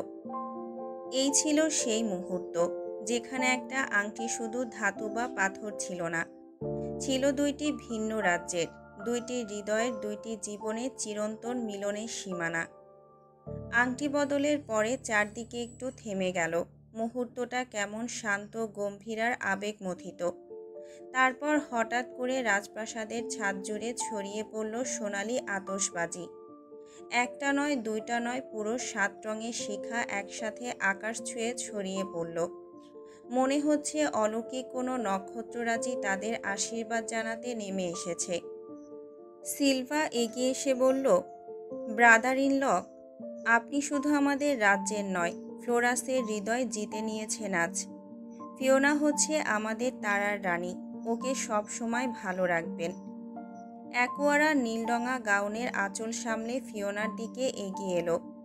তুমি তো প্রিন্সকে একেবারে বদলে দিয়েছ ফিওনা। আগুনের ড্রাগনকে কেমন কোমল করে তুলেছ। ভালোবাসা বড়ই জাদুকর। থারেনিয়াস আর আলবিরা একসাথে বলল, আজ থেকে আপনারা শুধু রাজবংশের উত্তরাধিকারী নন, বরং এই দুই জগতের মৈত্রীর প্রতীক। আপনাদের ভালোবাসাই ভবিষ্যতের আলো। অ্যাথিরিয়ন তার ক্লাসিক ঠান্ডা ভঙ্গিমায় ফিসফিস করে বলল, ভালোবাসা সহজ না, কিন্তু আজ তোমরা যা করেছো তা চিরস্মরণীয় হবে। এদিকে জ্যাসপার ফিওনার কানে ধীরে ধীরে বলল, চলো একটু দূরে যাই। এত মানুষের মাঝে তোমার চোখে হারিয়ে যাওয়া যাচ্ছে না। সে ফিওনার হাত ধরে নিয়ে গেল রাজপ্রাসাদের এক নির্জন বারান্দায়। দূর থেকে আতশবাজির আলো পড়ছে তাদের মুখে। ফিওনার চোখে জল, কিন্তু ঠোঁটে সেই চেনা জেদি হাসি। জ্যাসপার বলল, তুমি জানো, এই আংটির পাথরটা ভেনাসের লুমেন স্টার। এটা 1,00,000 বছর পরে একবার জ্বলে ওঠে পাহাড়ের অভ্যন্তরে। পৃথিবীর কেউ এটা আনতে গেলে তাপেই গলে যাবে। আমার বাবা এটাকে তরল অবস্থায় ছাকা দিয়ে পাথর করেছেন। পৃথিবীতে দাম প্রায় $100 মিলিয়ন, কিন্তু তোমার আঙুলে এটা এক ফোঁটা ভালোবাসার মতোই হালকা মনে হচ্ছে। ফিওনা মুচকি হেসে বলল, আমি তো চিরকালের জন্যই লুমেন স্টার চুরি করে নিয়েছি। তবে যেটা সবচেয়ে বেশি দামি জিনিস, সেটা তো আমি ভেনাসের প্রিন্স, তাকেই চুরি করে নিয়েছি।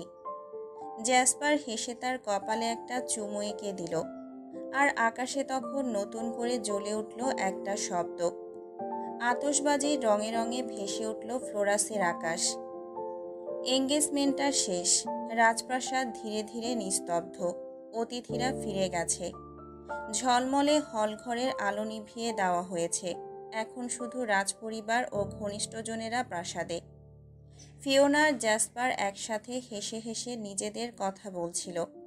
হাত ধরা অবস্থায় প্রাসাদের করিডোর ধরে হাঁটছিল নিজেদের কক্ষের দিকে। ঠিক তখনই সামনে এসে দাঁড়ালেন লিয়ারা। রাজকীয় পোশাকে, কিন্তু মুখে তার পরিচিত কঠিন মায়াবী অভিব্যক্তি। লিয়ারা হালকা কাশলেন। একটু কথা বলবো আমি আমার মেয়ে আর হবু জামাইয়ের সাথে। ফিওনা আর জ্যাসপার দুজনে একটু সোজা হয়ে দাঁড়ালো। লিয়ারা দৃঢ় গলায় বললেন, আজ এঙ্গেজমেন্ট হয়েছে ঠিকই, কিন্তু এখনো বিয়ে হয়নি।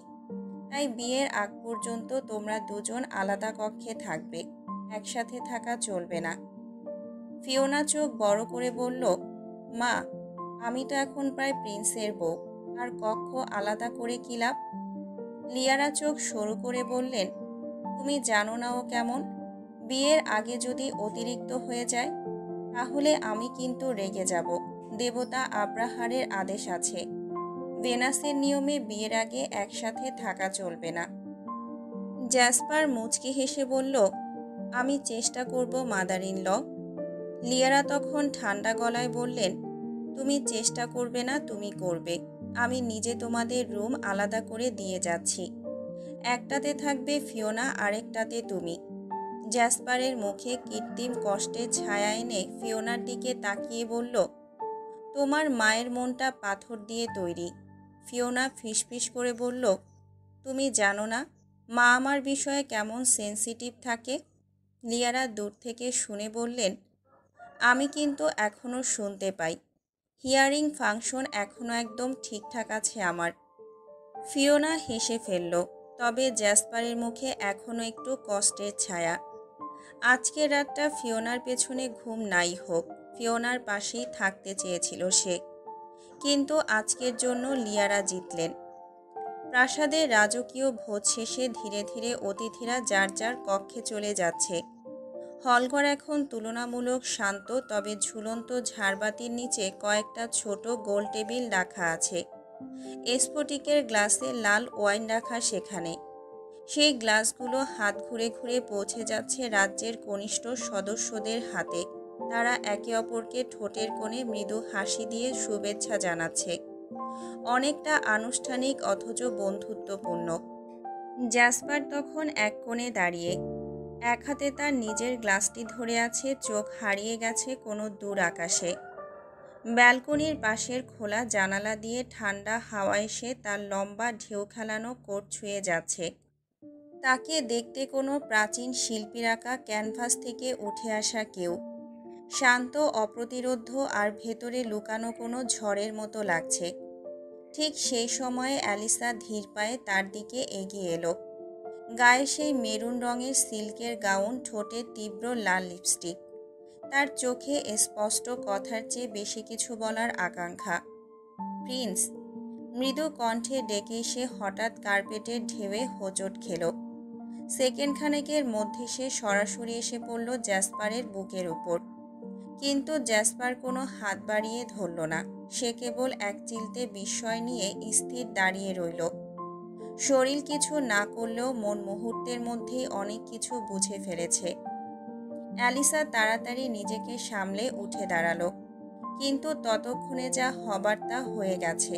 তার গাঢ় লিপস্টিকের দাগ লেগে গেছে জ্যাসপারের কোটের ভেতরে সাদা শার্টে, হৃদয়ের একেবারে বাম পাশে। ঠিক তখনই ফিওনা প্রাসাদের দ্বিতীয় তলার মার্বেল সিঁড়ি বেয়ে নিচে নামছিল। তার চোখ পড়তেই থমকে দাঁড়ালো।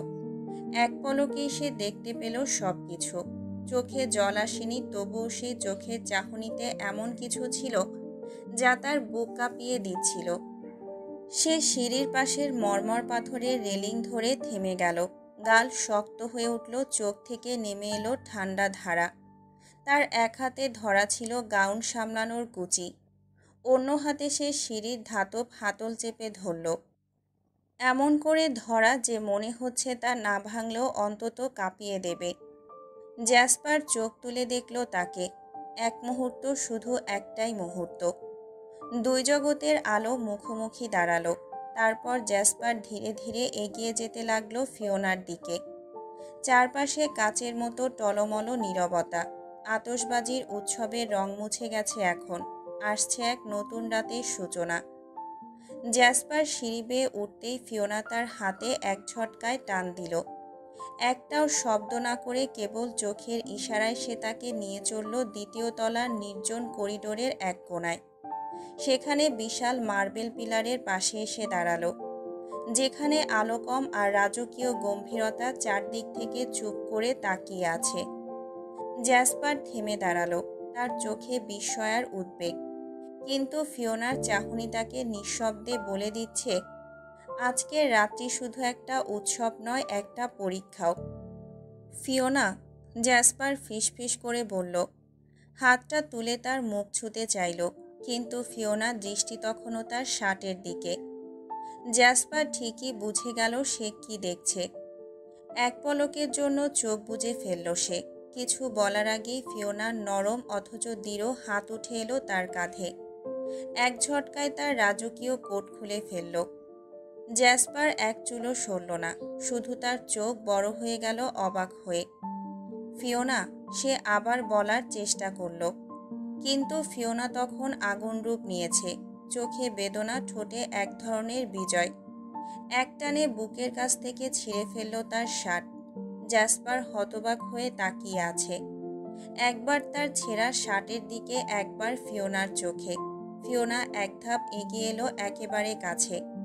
তারপর ধীরে ধীরে মাথা ঝুঁকিয়ে জ্যাসপারের খোলা বাম বুকে এক গাঢ় লিপস্টিকের চুমু আঁকল। একটা ঠোঁটের দাগ এক ধরনের অধিকার, জ্যাসপারের মালিকানা। আর শুধু চুমু নয়, তার ঠোঁট সরেইনি এখনো।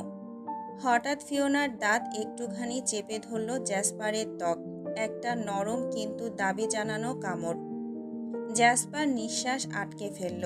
বুকের গভীর থেকে উঠল চাপা এক দীর্ঘশ্বাস। ফিওনা আস্তে বলল, চোখে ঝলসানো আগুন নিয়ে, ওর লিপস্টিকের চিহ্ন ছিল তোমার শার্টে, তাই ওটাকেই ছিঁড়ে দিলাম। আর একেবারে আসল জায়গায় আমার লিপস্টিকের চিহ্ন দিয়ে দিলাম। জ্যাসপারের বুক তখনও জ্বলছে ফিওনার চুমু আর কামড়ের পরশে। চোখে আগুন, কিন্তু ঠোঁটে এক ধরনের অসহায় মুগ্ধতা। সে নিচে তাকিয়ে নিজের ছেঁড়া শার্টের দিকে চাইল, তারপর ফিওনার চোখে। ফিওনা, আমি এই অবস্থায় নিচে যাব কিভাবে? তার গলায় ছিল এক চিমটি খুশি, এক চিমটি লজ্জা। ফিওনার ঠোঁট চেপে ধরল নিজের। তারপর একপাশে থাকা মণিময় দরজার দিকে ইঙ্গিত করে বলল, ওই ঘরে আমাদের বিয়ের সব পোশাক রাখা আছে প্রিন্স।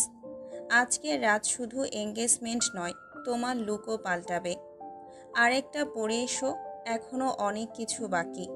জ্যাসপার একবার সেই ঘরের দিকে তাকালো, তারপর ফিওনার দিকে। তুমি কি সব সময় এমনই থাকবে হারমিংবার্ড? তার কণ্ঠে ছিল ভরা ভালোবাসা আর মাথা নত করার এক মিষ্টি সুখ। ফিওনা কিছু বলল না, শুধু চোখ টিপে একটা উড়ন্ত চুমু ছুঁড়ে দিল তার দিকে। আর জ্যাসপার দরজার দিকে এগিয়ে যেতে যেতে ভেবে নিল, এই মেয়ের কাছে থাকলে সব যুদ্ধই মিষ্টি।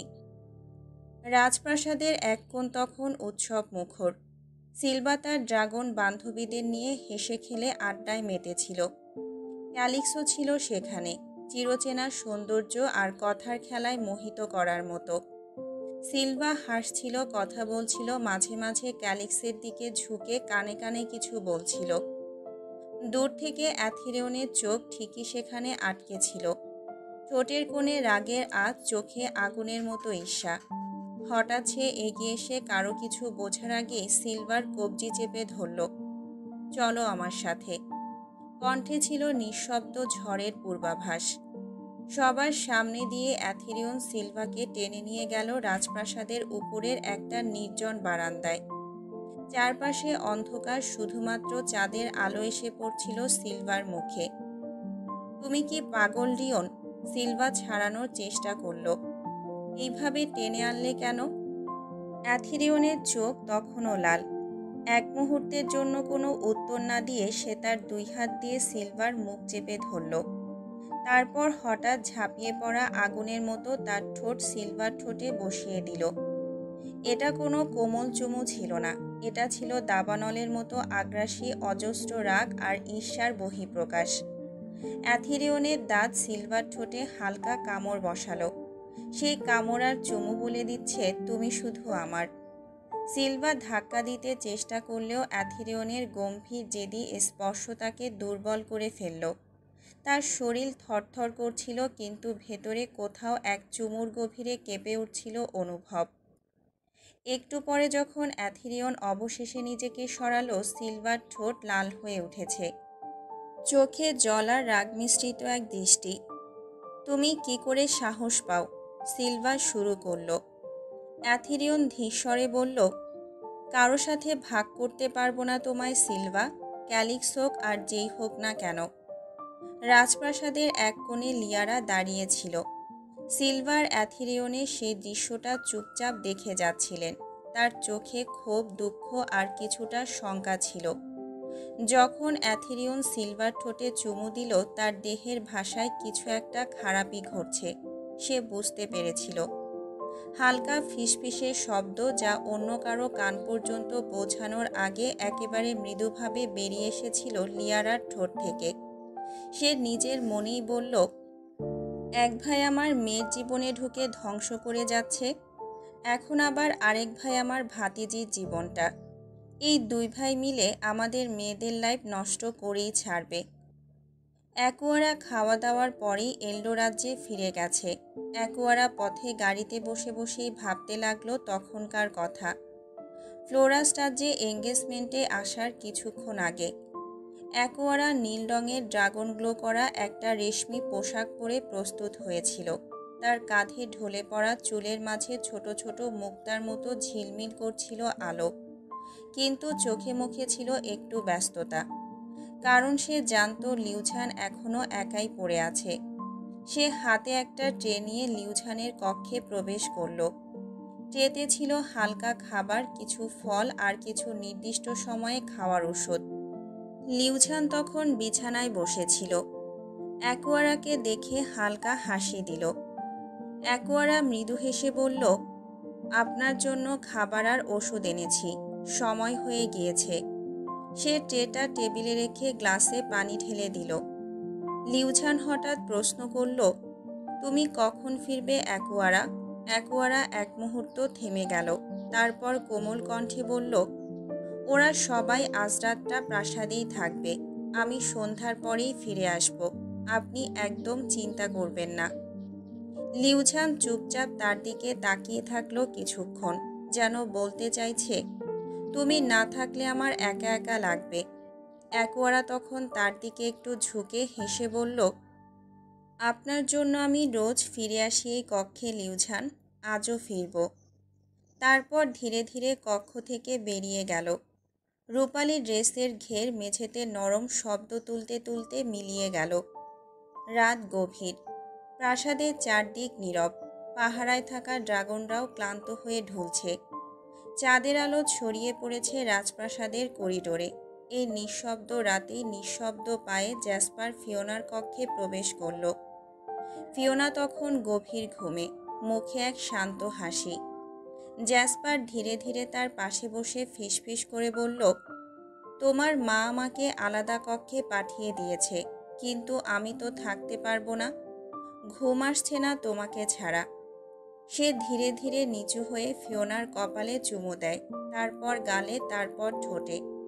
কিন্তু সেই মুহূর্তেই ফিওনার চোখ খুলে যায়। ফিওনা চমকে উঠে চেঁচিয়ে বলল, তুমি এখানে কি করছো প্রিন্স? জ্যাসপার তৎক্ষণাৎ তার মুখে হাত চেপে ধরে ফিসফিস করে বলল, শান্ত হও হার্মিংবার্ড, চেঁচালে প্রাসাদ জুড়ে ঝড় উঠবে, কারণ আমি এখন তোমার ঠোঁট চুরি করতে এসেছি। হঠাৎই কক্ষের বাথরুমের দরজা খোলে। সিলভা দাঁড়িয়ে চোখ বড় বড় করে তাকিয়ে বলে, ব্রাদার ইন ল, আপনি এখানে? ফিওনা লজ্জায় মুখ ঘুরিয়ে নেয়, আর জ্যাসপার একটু হেসে বলে, সিলভা, তুমিও তো দেখছি এখন খুব বিপজ্জনক হয়ে গেছো। সিলভা গম্ভীর গলায় বলে, ফুপি আমাকে বলেছে নজর রাখতে, আপনি প্লিজ চলে যান, বিয়ের আগে মুখ দেখাও অমঙ্গল। জ্যাসপার দাঁড়িয়ে পড়ে, ফিওনার চোখের দিকে তাকিয়ে বলে, আমি এখন যাচ্ছি, কিন্তু শোনো ছোট ড্রাগন সিস্টার, আমাদের মাঝে অমঙ্গল বলে কিছুই নেই, আমরা নিজেদের নিয়তি বদলে দিয়েছি, এবার আর কোনো ভাগ্য বাধা দিতে পারবে না। সিলভা কড়া গলায় বলে, ভাগ্য বাধা না দিলেও আমি দেব, এখন বের হন, না হলে আপনার শাশুড়ি মা নিজে এসে বের করে দেবেন। জ্যাসপার কিঞ্চিত বিরক্তি নিয়ে দরজা দিয়ে বের হয়ে যায়। ফিওনা তখন বালিশে মুখ লুকিয়ে ফিসফিস করে, এই ফায়ার মনস্টার এত অধৈর্য কেন? পরদিন সকালে সূর্য হালকা সোনালি আলো ফেলে ধুয়ে দিচ্ছিল ফ্লোরাস প্রাসাদের প্রতিটা বারান্দা, করিডোর আর দৃষ্টিনন্দন বাগানগুলো। রাজপ্রাসাদের বিরাট ডাইনিং হলে একে একে সকলে বসেছে সকালের নাস্তার টেবিলে। ক্রোকস ফুলের গন্ধ মৃদু হাওয়ায় মিশে এসে তাদের ইন্দ্রিয় জাগিয়ে দিচ্ছিল। ফিওনা আর জ্যাসপার পাশাপাশি বসে নাস্তা করছিল। দুজনেই এখনো আগের রাতের ঘটনার রেশ কাটিয়ে উঠতে পারেনি। তখনই হলের বিশাল দরজা ঠেলে এক মেয়ে প্রবেশ করল। তার উপস্থিতি মুহূর্তে নিস্তব্ধতা এনে দিল পুরো কক্ষে। সে এক অনন্য রূপসী, চুল ছিল চকচকে হালকা নীল রঙের, হিমাবাহ থেকে ঝরে পড়া জলধারার স্বচ্ছের মতো। চোখ দুটো রূপালী পাথরের মতো দীপ্তিময়। তার পরনে ছিল একটা মিহি ক্রিস্টাল হেম পোশাক, যেটা বিশেষভাবে তৈরি শুধুই ভেনাসের রাজপরিবারের জন্য। আমি অ্যালাইরা, ভেনাসের প্রধান বিবাহ পরিকল্পনাকারী। কণ্ঠে ছিল এক নিঃশব্দ অথচ দৃঢ় আত্মবিশ্বাস। আমার দায়িত্ব প্রিন্সেস ফিওনা আর প্রিন্স জ্যাসপারের রাজবিয়ের সমস্ত আয়োজন, ডেকোরেশন, রীতি, পোশাক, স্টেজ সব কিছুর হোস্ট করা। আজকে আমি তাদের পোশাকের ডিজাইন দেখাতে এসেছি। আর কিছু গুরুত্বপূর্ণ মাপ নিতে হবে। সবাই চুপ।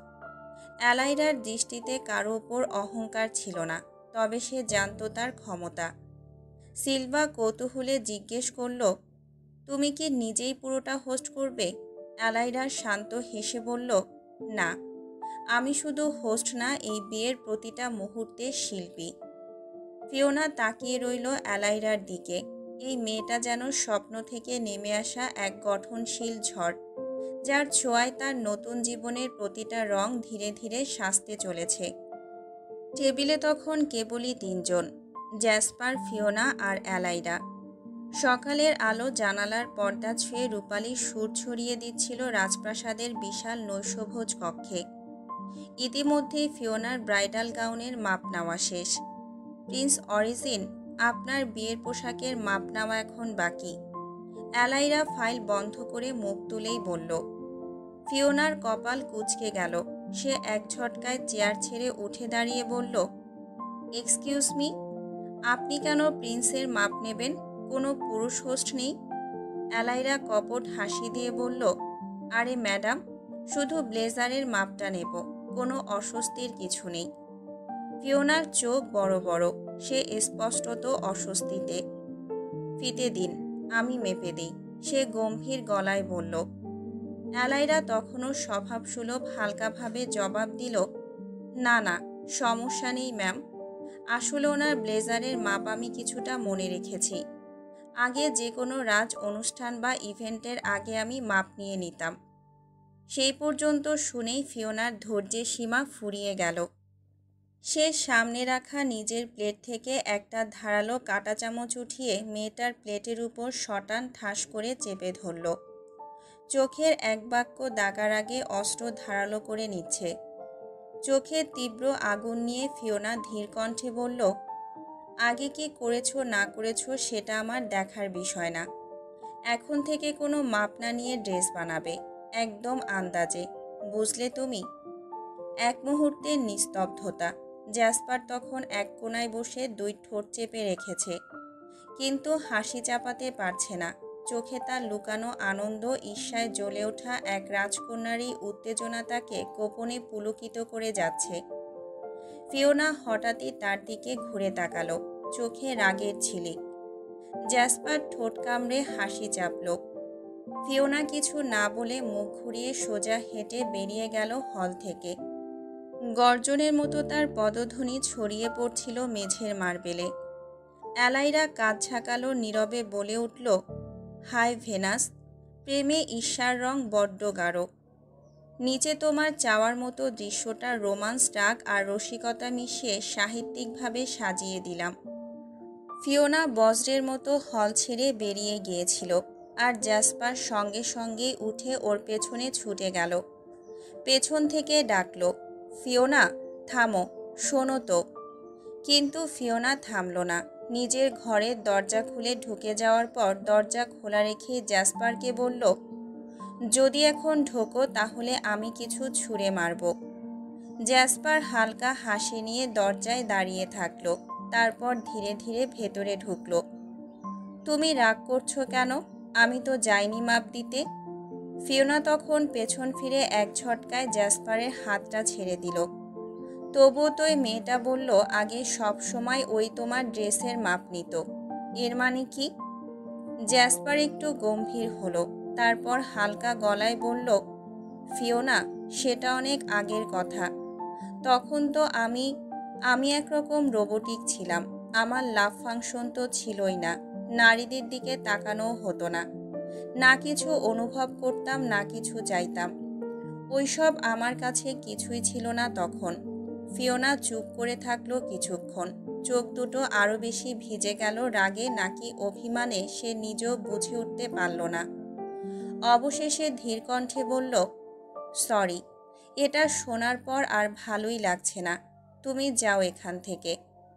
জ্যাসপার দাঁড়িয়ে রইল কিছুক্ষণ, চোখে তার এক চিলতে বেদনা আর কপালে চিন্তার ভাঁজ।